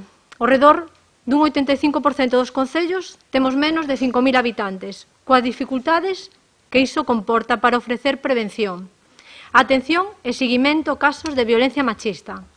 De 92 concellos da provincia, 78 non contan con centros de información á muller. E toda vez que vostedes, como acabamos de aprobar tamén o técnico Ben Ourense, se negan unha vez máis a garantir un plan de reparto de fondos que podense servir, plan que xa levamos falado aquí varias veces. Estos fondos podían servir nesta cuestión para que se unan outros concellos limítrofes, para compartir os servizos de profesionais que saiban de atender estes casos de maneira específica. Dispoñemos de marco legislativo, Lei Orgánica de Protección Integral contra a Violencia de Xénero, Lei Autonómica, un pacto recentemente aprobado. Pero erradicar a violencia requiere un compromiso tanto individual como colectivo, de todas as institucións como de toda a sociedade. É necesario establecer mecanismos de coordinación. Debemos ser conscientes das dificultades de visibilizar a loita contra a violencia machista nos entornos rurais. Os concellos somos a institución máis próxima á cidadanía e xogamos un papel fundamental. É esta Casa, a Diputación, que debe ter un papel clave á hora de asistir a estes, que non teñan recursos, e pôr en marcha mecanismos de coordinación entre as diferentes administracións e institucións. De momento, nada máis. Democracia Orensana. Hola de novo. Bueno, efectivamente, vexo que máis ou menos todos temos claro a naturaleza do problema, non? Eu diría que podemos establecer, ahora que se falou dos adolescentes e de que parece ser que non hai que olvidar que os adolescentes ou rapaces naceron, como a quen dice, onte, non? Entonces, digamos, toda esa carga informativa e toda esa carga digamos, esos coñecementos da cultura, da social, pois non o teñen. Eles viron o que viron a televisión, viron, bueno, algunhas cousas na rúa, e están en proceso de formación. Eu poría un exemplo así para establecer a comparación de como poden actuar os adolescentes. Poría un exemplo co tema das drogas. A sociedade é moi hipócrita porque de xeito formal, na televisión, nos periódicos, estáse dicindo en todos os sitios que la droga é moi mala, que isto, que xa aquello, que non te drogues, que isto e que tal. Pero, despois, os adolescentes e os rapaces coas súas anteniñas, que teñen así unhas anteniñas como as formigas, unhas anteniñas simbólicas, perciben outra clase de mensaxes, outra clase de metamensaxes na sociedade, na publicidade, nos comentarios dos amigos, que lle veñen a dicir, si non te metes algo eres gilipollas. Ese é o doble mensaje que reciben. No caso das mulleres, por establecer a comparación, é algo parecido. Por un lado, manifiestos, concentraciones contra a violencia de género, etc., etc., titulares políticamente correctos, pero por outro lado, publicidade en la que se usa a muller como obxeto, páginas de contactos que dicen, o mismo periódico donde nun artículo dicen cuidado cas palabras, como decía o portavoz de Bloque, porque as palabras a veces transmiten unhas connotacións tal, pois no mismo periódico que cuida unha linguaxe políticamente correcta nos titulares das primeiras páxinas, logo nas páxinas finales pone universitaria cachonda te hace de todo. Hombre, eso, aí é onde eses mensaxes pequeniños, eso é o que o adolescente percibe. Entonces, a mí non me extraña que o adolescente, con esas anteniñas que dicía antes, diga, bueno, todo ese cuento que me cuentan contra la violencia de las mujeres es un cuento chino, aquí lo que hay es que darle caña y tal. Y despois pasa o que pasa. Entonces, hai ademais outro problema engadido, moitos problemas engadidos. O tema das novas tecnoloxías que agora tanto manexan os adolescentes porque son nativos digitais. Para eles os móviles sempre estuveron aí. Non hai un antes e un despois dos móviles. Non, para eles os móviles estuveron aí sempre, toda a vida. Entonces manéxanos, pois, como os manexan, pois, por seus acosos, por seus ciberbullying, como lle chaman, para ter controlada a ubicación da súa parexa activando con unha aplicación a ubicación do móvil, etc., etc. E entón aparecen formas sofisticadísimas de control. Xa sabemos que o acoso psicolóxico é a veces 1000 veces máis destructivo que as agresións físicas. E temos aí pois un problema que, como decía o portavoz de Bloque, ao mellor fai que todo o conseguido nos últimos anos sexa difícil de implementar nas próximas xeneracións, non? Porque a publicidade é como é, os metamensaxes dos anuncios publicitarios das películas, etc., son as que son, e ademais agora hai un problema moi grande. Os avances que tuveron lugar, digamos, nos dereitos das mulleres sucederon, sobre todo, no ámbito da sociedade occidental, en Estados Unidos e en Europa. No resto do mundo, en África, en Asia, en amplias zonas de América do Sur, pois, xa non digo nos países árabes, concretamente, a violencia estructural contra as mulleres, inscrita no propio sistema operativo da sociedade, é bestial. Ahora, co proceso digamos, de globalización, todo eso mistúrase.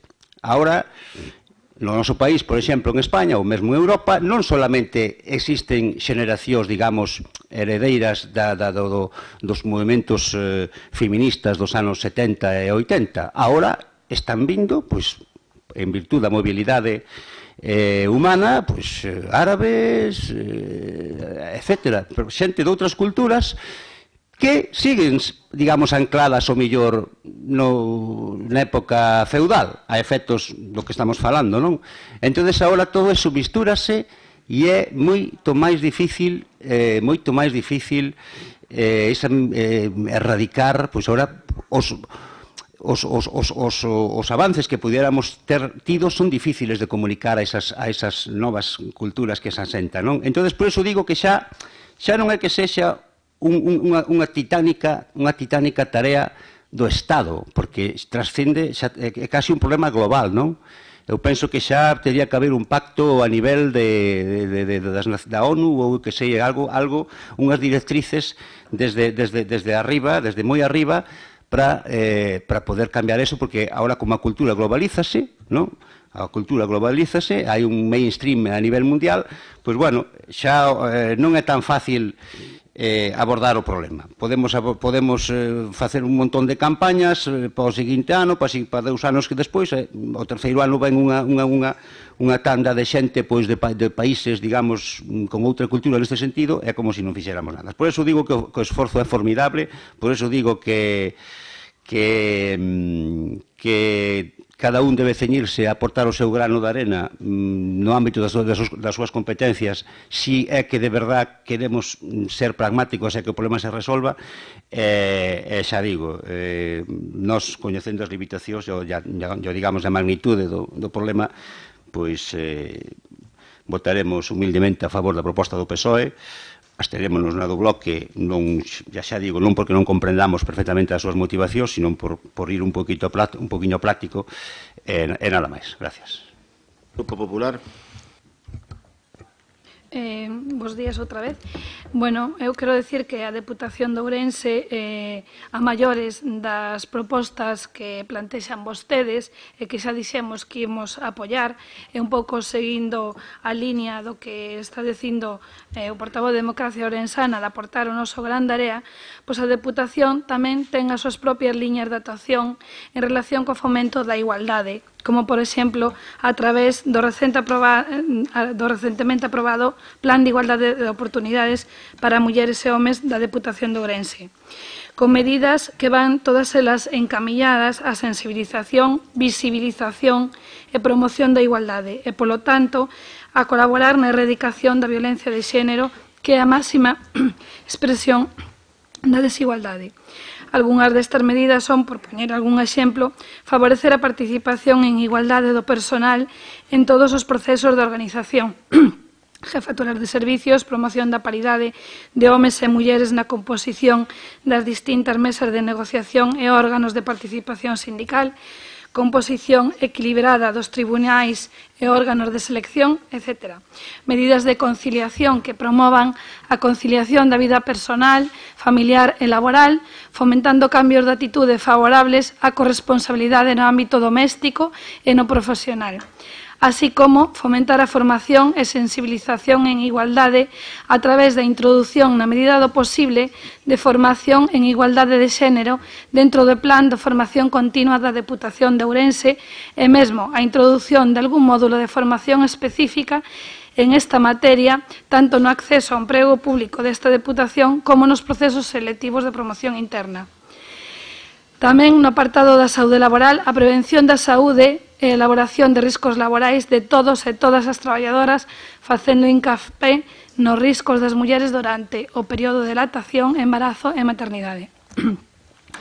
E a medida, se cabe máis a caída falando de violencia, é a do compromiso desta Deputación e deste grupo de goberno de apoiar a atención ás traballadoras víctimas de violencia de xénero, a través da difusión a todo o personal dos dereitos e das medidas de protección dirixidas ás traballadoras víctimas de violencia de xénero. Ademais de isto, a Deputación destina unha cantidade importante de recursos a colaborar coas entidades sen ánimo de lucro que traballan dentro da nosa provincia na atención de mulleres vítimas de violencia de xénero e os seus fillos e fillas.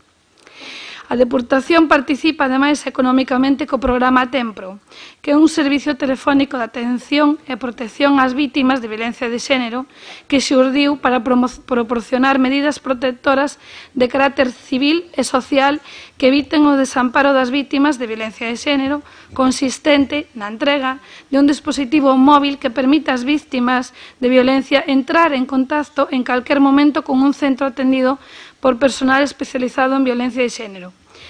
Ante situacións de emerxencia, o personal está preparado para dar unha resposta adecuada á crisis plantexada, ou ben por si mesmos, ou ben mobilizando recursos humanos e materiales. Ademais diso, dende o centro de atención contáctase periódicamente cas usuarias do servicio co obxectivo de realizar un seguimento permanente da súa situación e acompañalas no proceso de recuperación integral.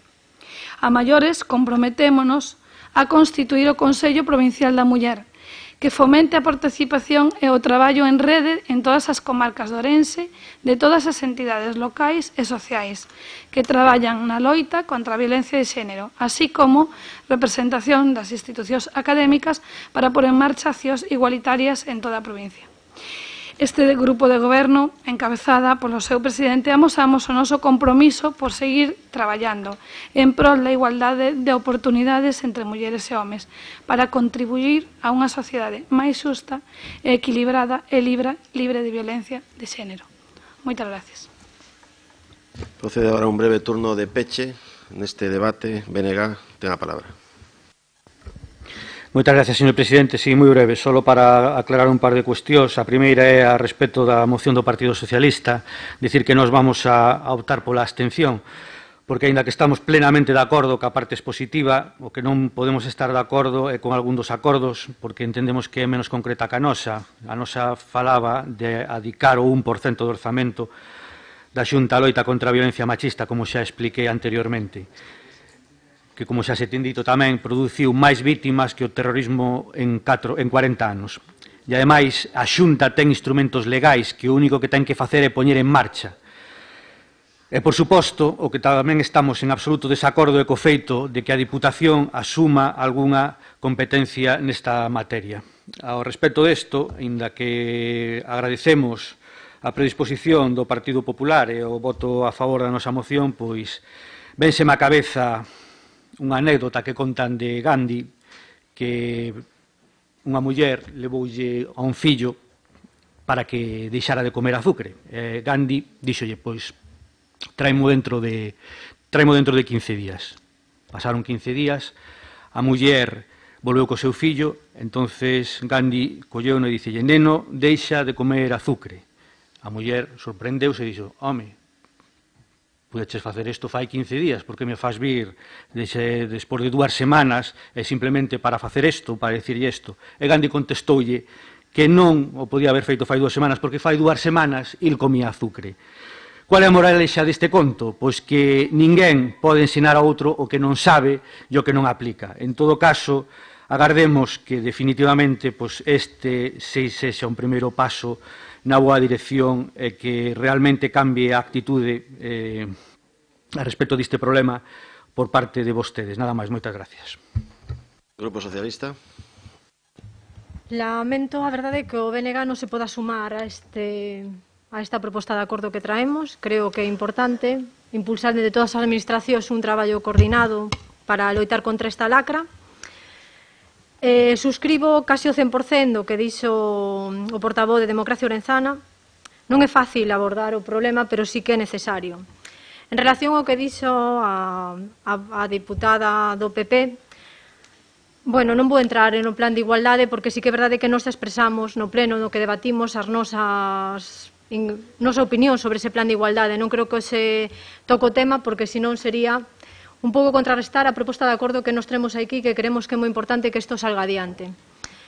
Porque o pacto provincial que os impulsamos, non imos, si é verdade, non imos ser os pioneiros, pero si podemos ser pioneiros na implantación de medidas concretas e orzamentalas. se somos quen de desenvolver un pacto provincial contra a violencia machista. Neste traballo específico de loita debemos dar cabida a todo o espectro das violencias machistas, non só que sufre no ámbito doméstico ou no eido da parella, sino no dano ocasionado nas crianzas, as súas nais, as de acoso, o micromachismos e dar cumprimento especialmente ás recomendacións do Convenio de Estambul, porque sí que hai un convenio máis alá, que loita contra a explotación, trata e abuso de mulleres, de nenos e nenas.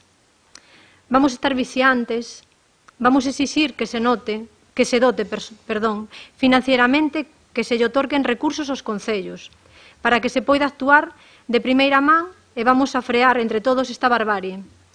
Porque temos que escoller entre dúas cousas nesto, o barbarie e o feminismo. Nada máis, moitas grazas.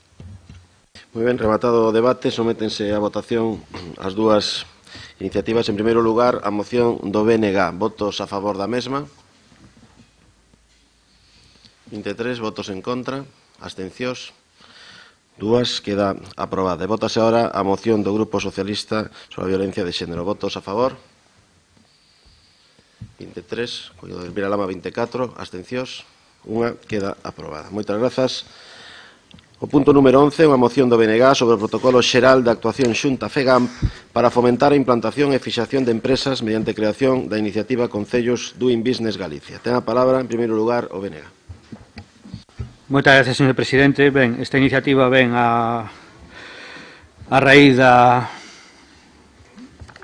lei recentemente aprobada, a Lei de Fomento de Implantación de Iniciativas Empresariais, máis popularmente coñecida como Lei de Depredación de Galicia, e con un protocolo de actuación que se asinou previamente, que é o protocolo que se coñece como Concellos Doing Business Galicia.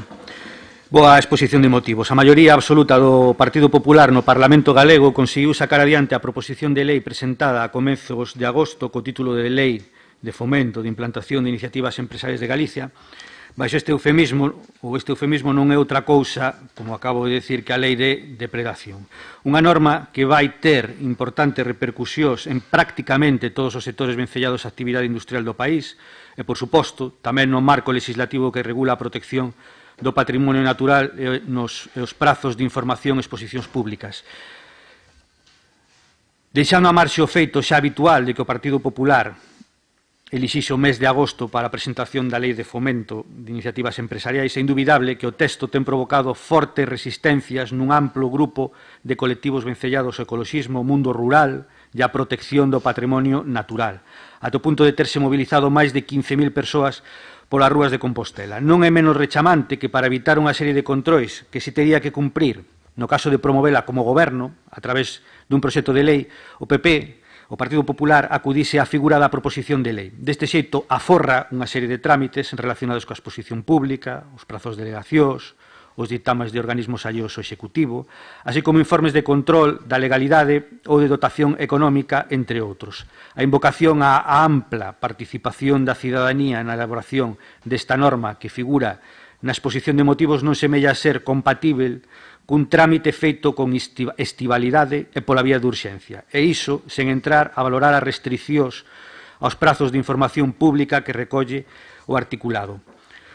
É sintomático tamén que o Partido Popular optara por o trámite de urxencia que xustifica, na preocupación compartida por axentes sociais e grupos políticos sobre a necesidade de tomar medidas para que a implantación empresarial na Galiza resulte aínda máis atractiva para os investidores. Así, asegura que as empresas de todos os sectores reclaman maiores facilidades tanto na adquisición de solo como na tramitación das autorizacións ou no apoio público. Trátase, en definitiva, de incentivar a instalación de empresas de xeito que ningunha traba administrativa poida obstaculizar o crecemento de Galicia nin minguar a súa capacidade de competir coas moi favorables condicións de implantación empresarial que ofrecen outras zonas limítrofes, en referencia non explicitada a Portugal.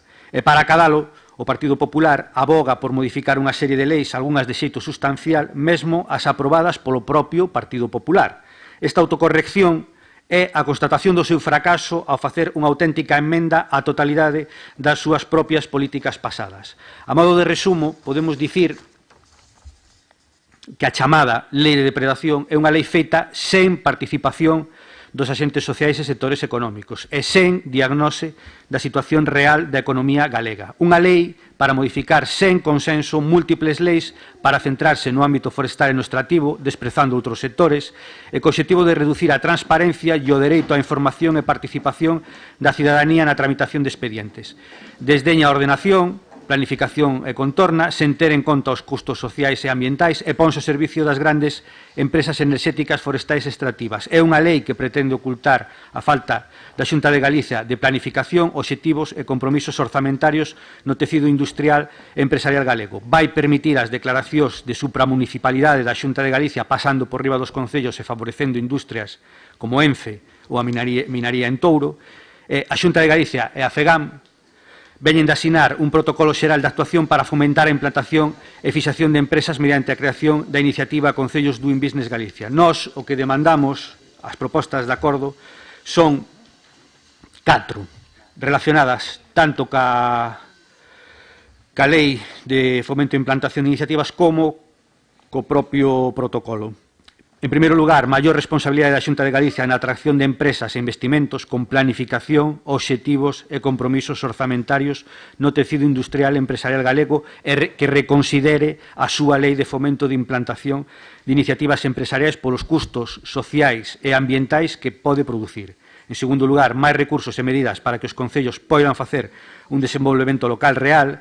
En terceiro lugar, concretar o apoio económico da Xunta de Galicia aos concellos que se comprometan nas obrigas fiscais establecidas no protocolo e, en cuarto e derradeiro lugar, garantir a non discriminación con aqueles concellos que non o asinen. De momento, nada máis. Moitas gracias. Intervencións dos grupos. Democracia Orensana. Sí. Antes de nada, decir que se me olvide unha cosa importante. Que antes dijo Plácido el otro tema, ¿no? Que decía que el tema de las inversiones que necesitaba para su concello, que viñáis moita xente de Madrid e tal, non? O tema ese, non? Home, vamos a ver, nós non temos os cuartos para complacer as necesidades da xente de Madrid. A xente de Madrid, se veñen de turismo, terá que deixar cuartos, terá que ser eso rentable, non? Obviamente é certo que a veces fais inversións para que despois rentabilicen por outro lado, pero que quede eso claro, que non estamos aquí para satisfacer a xente de Madrid. Se non se ven aquí turismo, terá que deixar cuartos, non que nos gastemos para que ellos teñan as cousiñas todas cando cheguen de maravilla. O sea, tense que autofinanciar un pouco o turismo. Un pouco non, bastante. E eu, antes de citar o tema que se me olvidou tamén, o tema do antes dixen que seguramente mañá, que é el día de jornadas de puertas abiertas que organiza aquí la Diputación con estas ideas peregrinas del presidente de la Diputación, es Marzorro. Resulta que, dije yo, mañana vendrán aquí 2 o 3 o 4 personas, ¿no? Pero mirad lo que hace para tener gancho, porque todo que sea dinero público y tal. Aquí pone al final en la cosa, los visitantes recibirán este libro, do entroido pola Ourensanía. Les regala un libro a la gente, porque sabe que hay gente que se mueve por lo gratis, sea lo que sea, porque es una artimaña que hay, para que venga la gente. Entonces utiliza dinero público para los que vengan, les da igual visitar la Diputación que estén atrapallada, les va a regalar un libro. Entonces les regala un libro para que venga gente y dice, mira, venían por la Diputación. No, venían por el libro. Venían por el libro, que es distinto, ¿no? O sea, que esto no quede sin citar.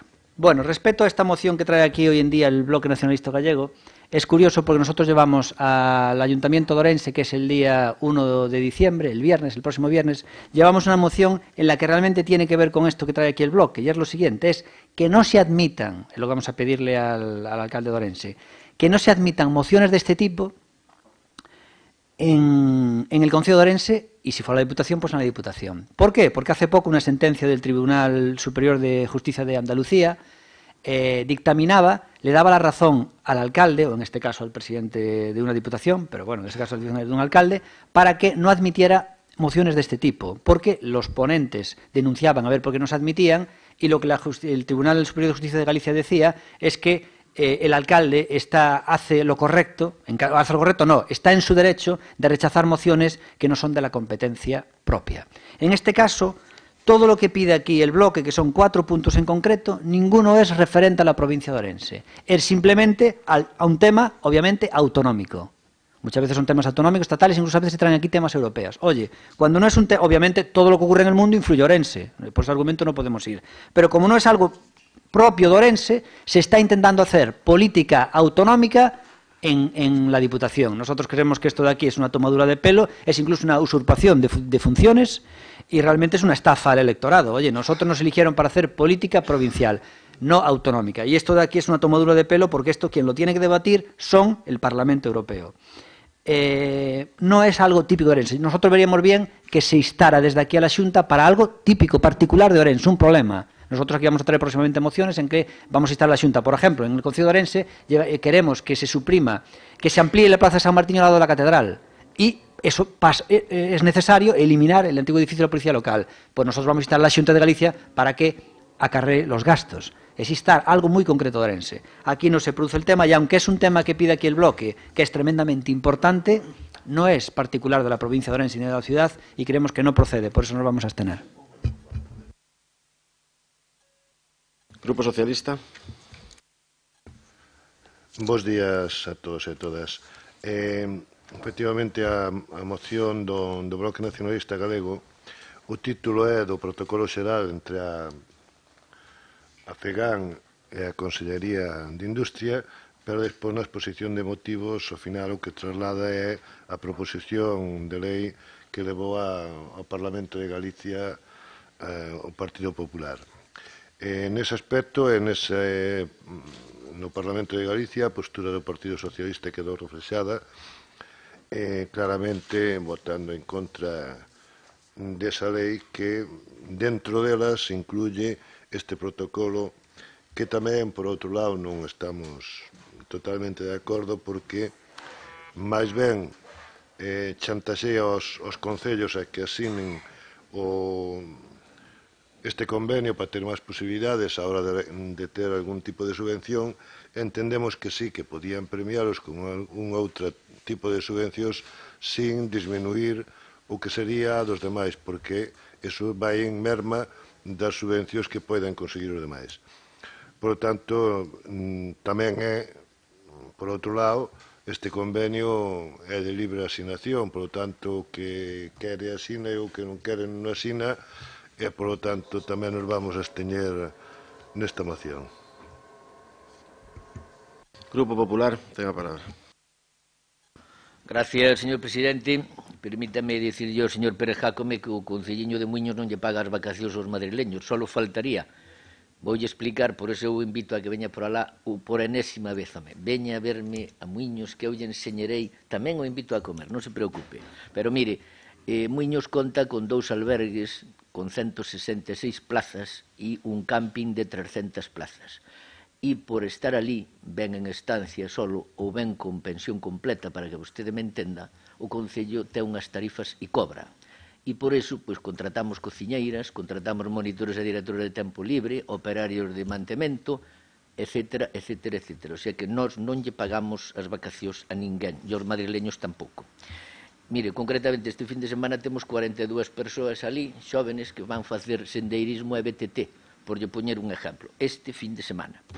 E ceñéndome a orde do día, señor Rodríguez Suárez, creo, sinceramente, e enténdame no sentido elegante e cortés da miña intervención, como fago casi sempre, ou entendo que sempre, que non me vou a cansar de asombrarme unha vez máis coa capacidade do seu partido, de ás veces pola súa boca, de debuxar escenarios catastrofistas para esta provincia e para Galicia. Porque cualificar a lei de fomento da implantación de iniciativas empresariais de Galicia como depredación, hombre, máis ben resulta increíble, pero bueno, é a súa lenguaxe, que xa non sei eu se vai contagiando algo, señor Fraga Cibeira, espero que non. Mire vostede, a Xunta de Galicia está a reforzar a implantación de novos investimentos no noso país e trata de reter as empresas xa establecidas, e vostedes nos falan, señor Rodríguez Suárez, de saqueo, de abuso económico, de máis tributos e hasta de empobrecamento da poboación. Todo isto, señor Rodríguez Suárez, é precisamente o que significa depradación. Vostedes que fan do público a súa bandeira, non sempre, mesmo contra a liberdade empresarial, mostran a súa incoherencia ao clamar contra unha lei que persigue facilitar a implantación de empresas con especial incidencia para o noso rural, sin relaxar, e digo sin relaxar, ningunha das normas e regulamentos aos que está sometida calquera actividade empresarial ou industrial, ao que logo me referirei tamén brevemente. Vostedes, señor Rodríguez Suárez, que moito miran e o citou vostede, cara a Portugal como exemplo, negan para Galicia e para Ourense unha das medidas que máis impacto positivo tivo na economía portuguesa, que foi precisamente atraer case un terzo das empresas pertencentes ao clúster da automoción de Galicia. Sería moito atrevemento negar pola súa parte que para consolidar a recuperación económica compre fortalecer e mellorar a competitividade do tecido empresarial afincado no país, así como facilitar a chegada de novas empresas que contribúan a impulsar os nosos sectores productivos e favorezan a xeración de riqueza e emprego de calidade mediante o valor engadido e o peche de ciclos productivos. En Galicia, o investimento productivo estranxeiro en 2016 aumentou máis do 35%, pasando do 86 a 118 millóns de euros en comparación co ano 15. Algo, señor Rodríguez Suárez, terían que ver os gobernos do Partido Popular que vostedes tanto critican.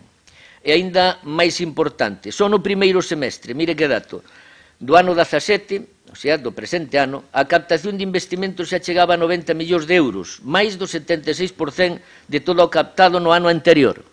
Galicia, esa Galicia que ás veces parece que lles molesta que vaya ben, medra a un ritmo superior ao 3% nos últimos 3 anos. Leva varios exercicios batendo récords de exportacións e xa recuperou case a metade dos empregos perdidos durante a crise. Debemos, polo tanto, consolidar esta mellora económica que, sin dúbida, repercutirá na nosa provincia atraendo novas empresas, investimentos e emprendedores e, en consecuencia, máis emprego, achegándonos máis incentivos fiscales, menos papeleo administrativo e unha oferta de solo industrial nas mellores condicións para competir co noso veciño país. A Xunta xa ten aprobado iniciativas de gran valor como a Lei de Emprendemento e Competitividade Económica, incorporando novas axudas e instrumentos financeiros, facilitando a compra de solo e creando incentivos fiscais ao investimento. Temos que seguir a aproveitar esta conxuntura económica e non botar pedras contra o noso tellado, señor Rodríguez Suárez. Hai que quererlle ao país e non só dicilo. E para iso é fundamental crear un contexto aínda máis favorable para desenvolver proxectos estratégicos na actividade empresarial. Pois ben, agora o goberno do PP da Xunta, ese que tamén implantou, recórdolles, implantou o imposto cero no rural, sobre o que vostedes non din nada, precisamente, do bo nunca se fala. Por certo, quere aprobar unha nova lei consensuada cos principais axentes económicos e sociais de Galicia e que vai a xerar un clima propicio para o investimento, non o dubidamos. Unha lei, insisto, que persegue como obxectivo facilitar os trámites de apertura dunha empresa ou industria, pero, tamén hai que dicilo, sin cheques en branco e tamén sen custes medioambientais. Mentres vostedes están en contra da creación de postos de traballo, ao menos eso parece, e a favor do peche de empresas, o PP está a dar pasos en firme e xa asinou un convenio de colaboración institucional coa Federación Galega de Municipios e Provincias, e que se citou xa, para ampliar o alcance das medidas da futura lei, sumando esforzos no eido de rebaixar impostos e as tasas municipais e participar no compromiso dunha maior axilidade administrativa que todos votamos de menos e os que somos alcaldes sabemos ás veces os atrancos que por necesidade imperiosa, así non lo exixe a normativa vixente, lle teñemos que poñer aos emprendedores e aos empresarios.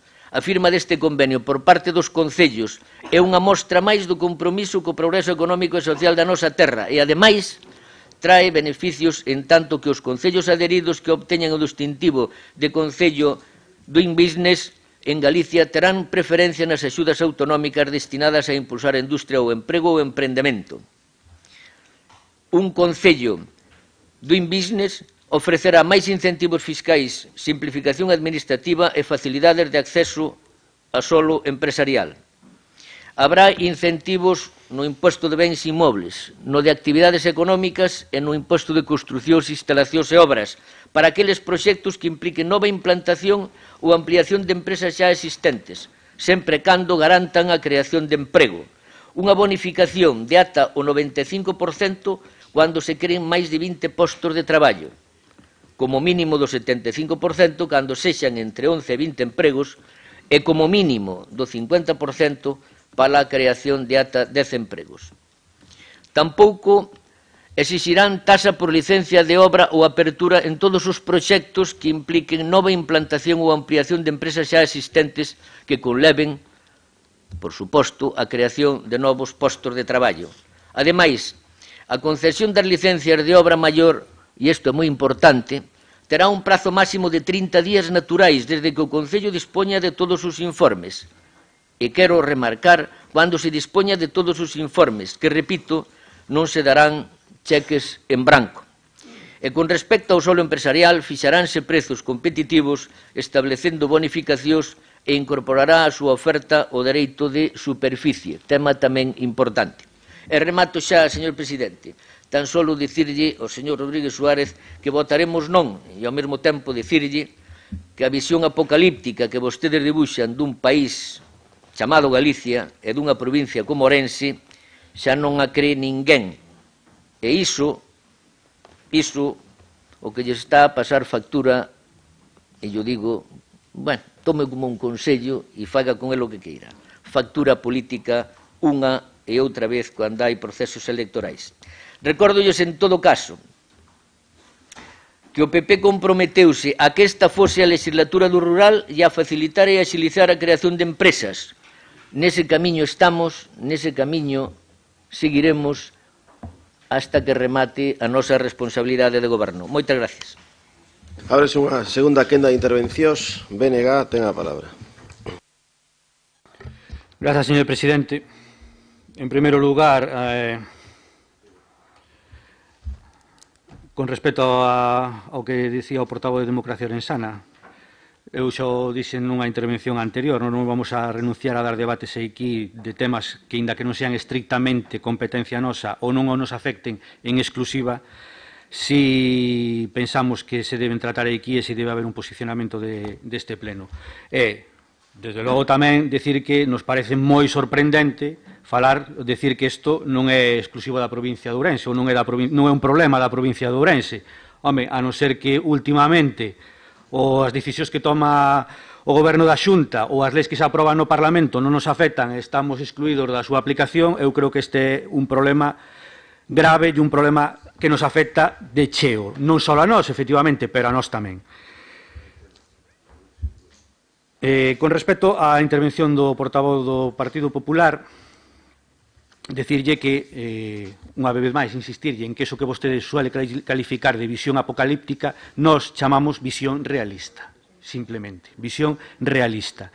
Decirlle tamén que o de Lei de Depredación de Galicia non é un termo que acuñou o Bloque Nacionalista Galego, é un termo que está ou que aparece nun manifesto de un colectivo que, por certo, se pode asinar e se pode ver por internet, donde analizan polo miúdo a súa proposta de lei e sacan as súas conclusións. Algunhas son as que eu xa adiantei na miña exposición de motivos. Nós si estamos de acordo en que se veñan empresas e que se monten empresas, pero, desde logo, non a calquera precio e non pasando por absolutamente por riba de todo. Vostede fala da legislatura do rural. Eso, desde logo, como moitas outras cousas, ao final non se compadece que a realidade. Vostedes que falan da legislatura do rural, por exemplo, acabamos de saber que deixaron sin executar, digo vostedes, o Goberno da Xunta de Galiza. Este ano, máis de 300 millóns de euros da Unión Europea para a promoción do rural. O ano pasado foron 100 millóns. É esa a súa aposta polo rural. É esa a súa aposta polo rural. E despois, decir que esta lei é tan lesiva que, de ter existido anteriormente, non tería sido posible frenar atentados ambientais como o proxecto da mina de Corcuesto, a extracción de feldespatos da Limia, da que eu teño noticia directa, ou mesmo impedir a lei de acuicultura. A norma deixa sin protección o interés xeral coas modificacións que introduce nos procesos de tramitación administrativa de determinados proxectos para que a Consellería de Industria impoña o seu criterio por riba de calquera outro.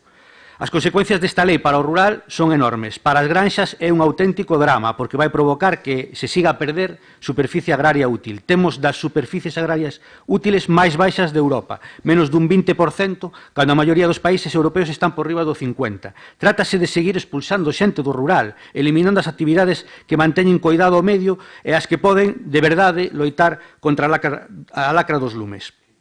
Isto é unha agresión contra todo eso. En resume, o industrial ordena e manda, tendo patente de corso sobre eses espacios por riba, incluso dos intereses dos propios habitantes. Agora, o capitalismo amigo do señor Feijóo vai poder facer o que queira neses espazos. Os eucaliptos superan en máis do doble o previsto na lei galega. Esta lei vai a seguir eucaliptizando aquelas bisbarras que a día de hoxe aínda non o están. En resumo, que consideramos que é unha lei totalmente negativa. Como digo, se vostedes tanto presumen de que é unha lei que se aprobou con participación e respondendo a intereses da cidadanía, etc., porque o fan no mes de agosto, porque os propios cidadáns, os propios axentes sociais falan de que é unha lei que está aprobada, como moitas outras, sin ningún tipo de consenso e sin contar cos colectivos implicados. Nós, lóxicamente, reiteramos as nosas propostas de acordo e, de momento, nada máis. Moitas gracias. Democracia Orensana. Hola. A ver, a primera hora de la mañana estuvieron aquí unos niños de 10 años, creo, ¿no? De quinto de primaria.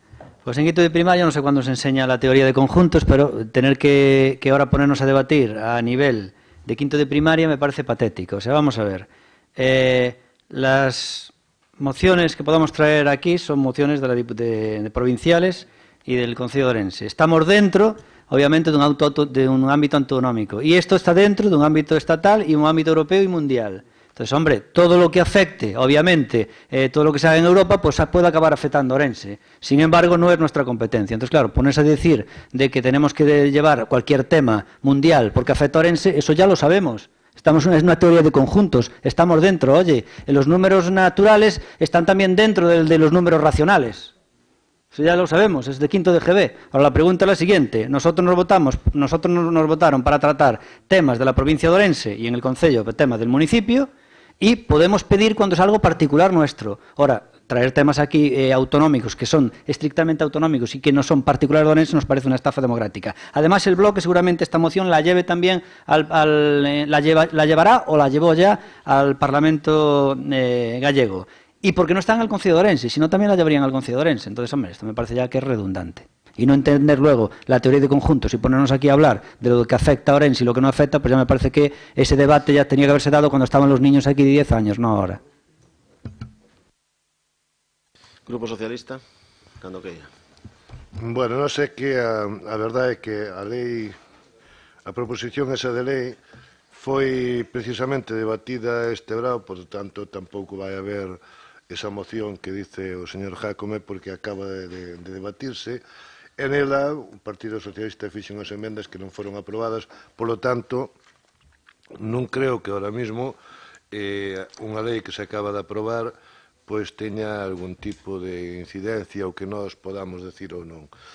Home, eu pensei que se iba a falar moito máis con que lle afecta aos concellos, que é precisamente o protocolo da FEGAN xunto con eso, porque hai cousas que si creemos que non estarían suficientemente claras, como é o tema do que primen as subvencións para aqueles concellos que asinen o contrato porque podía ser que sí que primaran outro tipo de cousas sin menoscabar o dos demais concellos.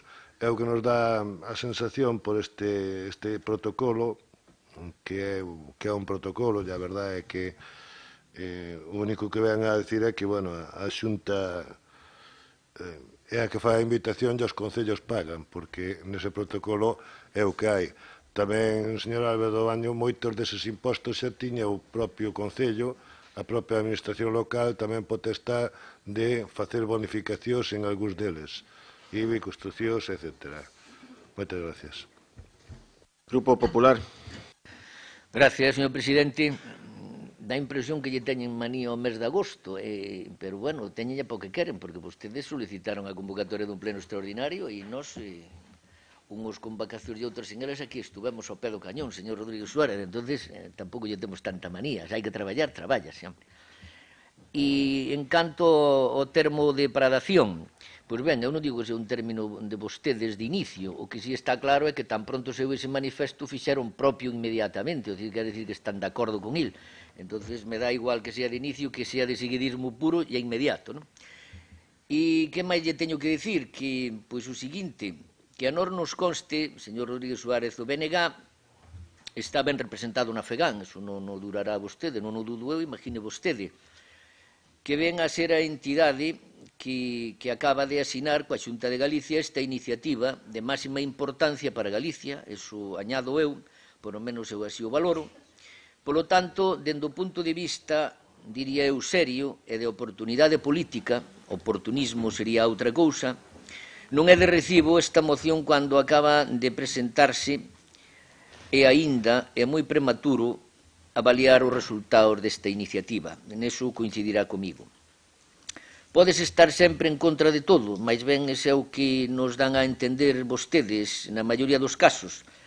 Pero a verdade é que gañarían en credibilidade, e eu digo con total sinceridade, hoxe estou por darlle consello, seguro que non vai fer caso de ningún, pero bueno, aí van, gratis, e sin nada a cambio.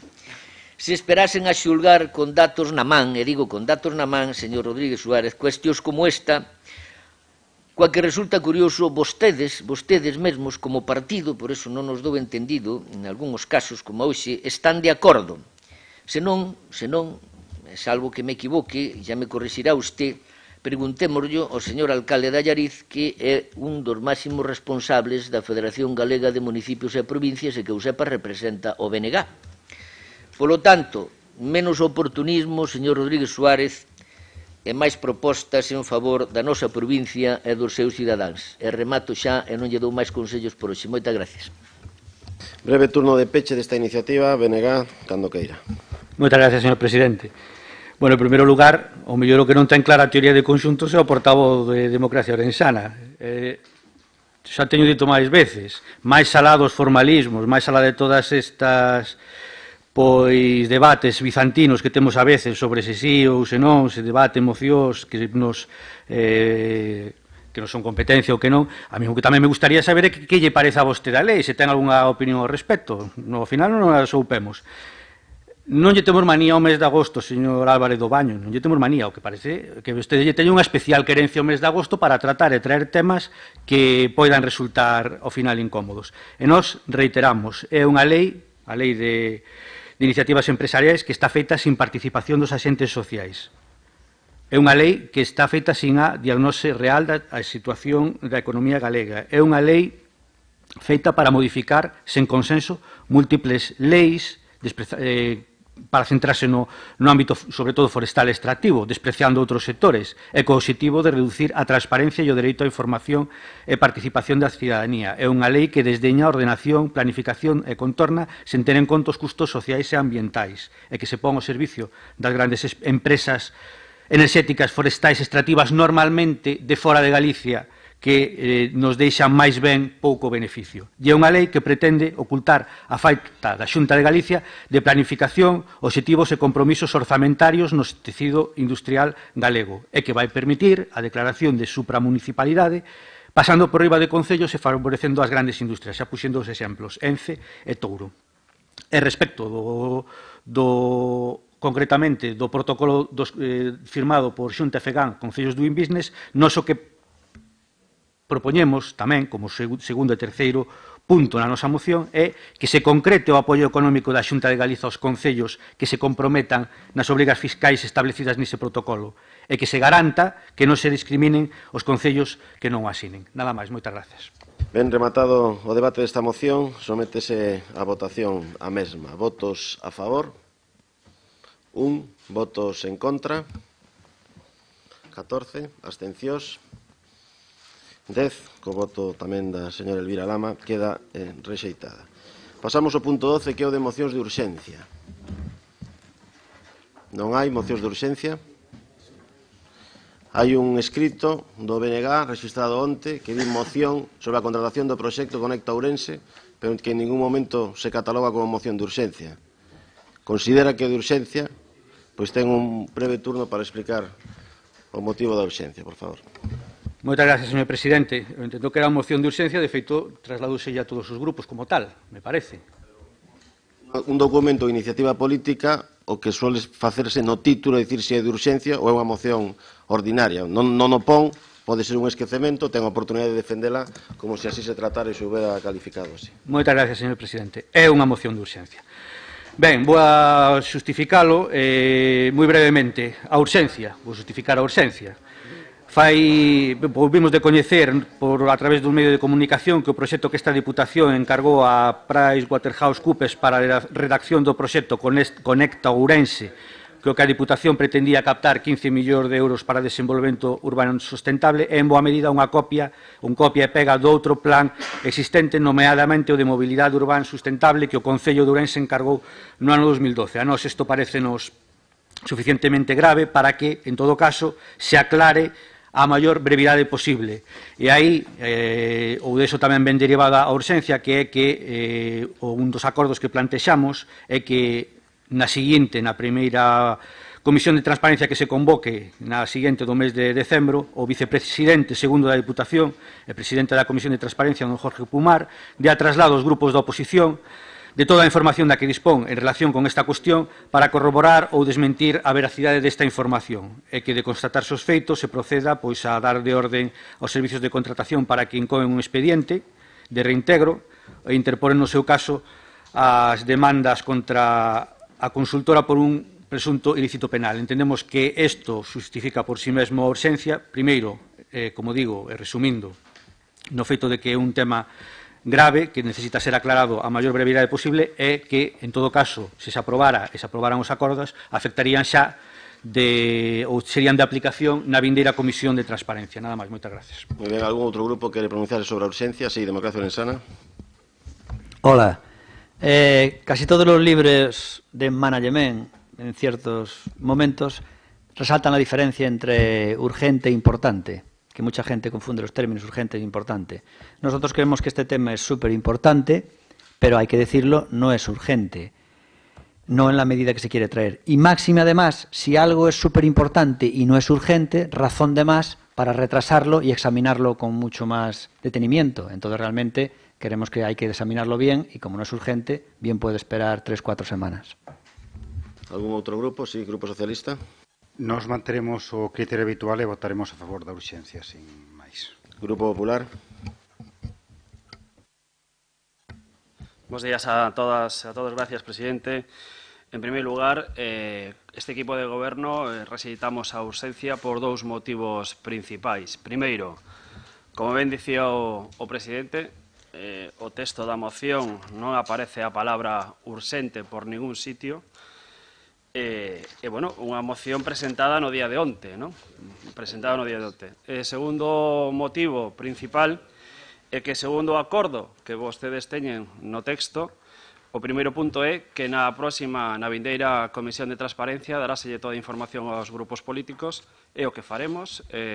Entendemos que isto, máis que unha moción, é un rogo, e así o consideramos que non é urxente neste caso. Moitas gracias. Moi ben, pronunciados os grupos, sométese a votación a urxencia no tratamento deste escrito. Votos a favor da urxencia. 8. Votos en contra. 16. Queda rexeitada. O seguinte apartado da orde do día, o de control e fiscalización do Goberno provincial. O punto 13 é o de dación de conta das seguintes relacións de decretos. Da Presidencia do mes de outubro de 2017 dos seguintes adicionais. O 2 de xuño e o 1 de setembro de 2017. Gracias. Do Deputado Delegado de Facenda do mes de outubro de 2017 dos seguintes adicionais. 2 de xullo, 2 de agosto e 1 de setembro de 2017. Grazas. Do Deputado Delegado da Administración Provincial do mes de outubro de 2017. Grazas. E do Deputado Delegado de Cooperación e Seguimento do Plan de Mandato 2015-2019 do mes de outubro de 2017. Grazas. Pasamos ao punto 14 de rogos e preguntas. Sí, Benegá. Gracias, señor presidente. Ben, en primeiro lugar, decir que agradezco a predisposición e que implícitamente aprobaran a moción que acabamos de presentar. Indo dos rogos e preguntas, un tema reiterado. Hai varios meses este grupo presentou unha pregunta por escrito na que se pedía que por parte do secretario xeral se certificara se un informe era auténtico, é dicir, se se correspondía co que se presentara no seu día no Rexistro Xeral desta Diputación. Con bastante demora, contestóusenos que ese escrito presentado no Rexistro 12 de decembro de 2016 e número de entrada 36.778 que se correspondía cun informe de avaliación do contrato de limpeza suscrito pola xefa de negociado de saúde laboral fora remitido á Presidencia. Transcribo literalmente a contestación do secretario. Con respecto a ese documento, o que se nos fixo chegar sen selo, coincide co presentado o 12 de novembro. Mellor dito, con respecto a se ese documento coincide co presentado 12 de novembro, non é posible certificar este extremo, dado que para iso sería necesario o cotexo de ambos os dous documentos. Resulta desacougante pensar que os documentos que se rexistran en función do seu contido, o deste era especialmente crítico a respecto de como se estaba a cumprir o prego de condicións do servicio de limpeza nestas dependencias, ademais de alertar sobre presuntos problemas de falla de actitude laboral, poidan desaparecerse máis nas dependencias desta Diputación. A nosa pregunta é moi sinxela. Señor Presidente, pode dicirnos que pasou co documento que se rexistrou o 12 de decembro? No hipotético caso de que ese documento non apareza, ten vostede previsto averiguar que puido ter acontecido e se puidera constituir unha práctica habitual nesta institución? Nada máis, moitas gracias. Ben, respostarelle por escrito. Alguna cuestión máis? Sí. Sí, bo día a todos e a todas. Solo unha pregunta que creo que eu xa teño manifestado moitas veces o tema das urxencias das mocións, porque ao final se impide o debate independentemente de cal sexa o tema, e creo que como era unha cuestión que sempre abordábamos anteriormente, pois seguimos mantendo o mesmo criterio, pero a vostedes, a verdade, señor vicepresidente, xa non lle pregunto, parecelle o primeiro argumento que como un grupo non presenta por un erro ortográfico que é urxente que sea un argumento para rechazar unha moción de debate político importante. Cree que eso é un argumento? Eu creo que, dende logo, eso non se sostén. Dito eso, estou moi interesado desde fai moito tempo e quero sabelo. Xo digo a modo de ironía, porque meu fillo me pregunta todos os días que acontece co Museo Bolecha, que se os teñen en marcha, se como teñen, se non sei, algo quería saber dese tema, porque é algo que me preocupa e me interesa moitísimo no devenir desta provincia. Moitas gracias. Respostaráselle por escrito. Alguna cuestión máis? Sí.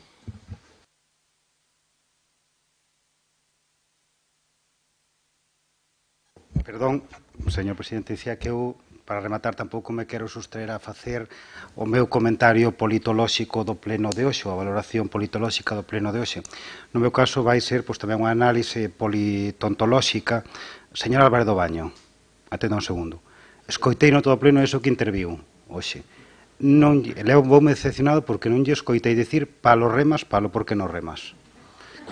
Desde logo que me levo unha fonda decepción hoxe do pleno de hoxe. Ahora xa en serio, señor presidente, permítame a broma. En serio, mire, é un rogo que ven ao fío da moción que nos admite a urxencia do BNG. Nos moción non traíamos porque xa tiñamos dos presentadas, pero si tiñamos un rogo que lle vou facer eu agora aquí. Sendo coñecedores de que no proxecto Conecta Ourense, co que esta Deputación concurriu por dúas veces dentro da estrategia EDUSI e foi rexeitado tamén dúas veces, presentouse un documento que contén parte da información plaxeada do Plan de Mobilidade Urbana Sostible do Concello de Ourense. E se non é plaxeada, é ben parecida. É dado, do ano 2012, é dado que se lle pagou pola redacción deste proxecto a PricewaterhouseCoopers a cantidade nada desdeñable de 70.785 euros provinter dos recursos públicos desta Diputación. O rogo é o seguinte: que se lle reclamen as responsabilidades pertinentes á empresa a que se lle encargou o traballo por non cumplir co cometido.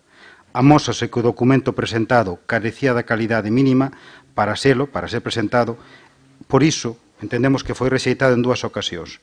Sospeita que se ve confirmada esta co coñecemento de que se copiou e pegou literalmente de outros traballos, concretamente do antes sinalado do Concello de Ourense do ano 2012. Traballo que, para máis inri, o señor vicepresidente debería de coñecer, xa que, ademais, de ser o responsable deste proxecto, naquela altura, naqueles momentos, era o asesor do Grupo Municipal Popular.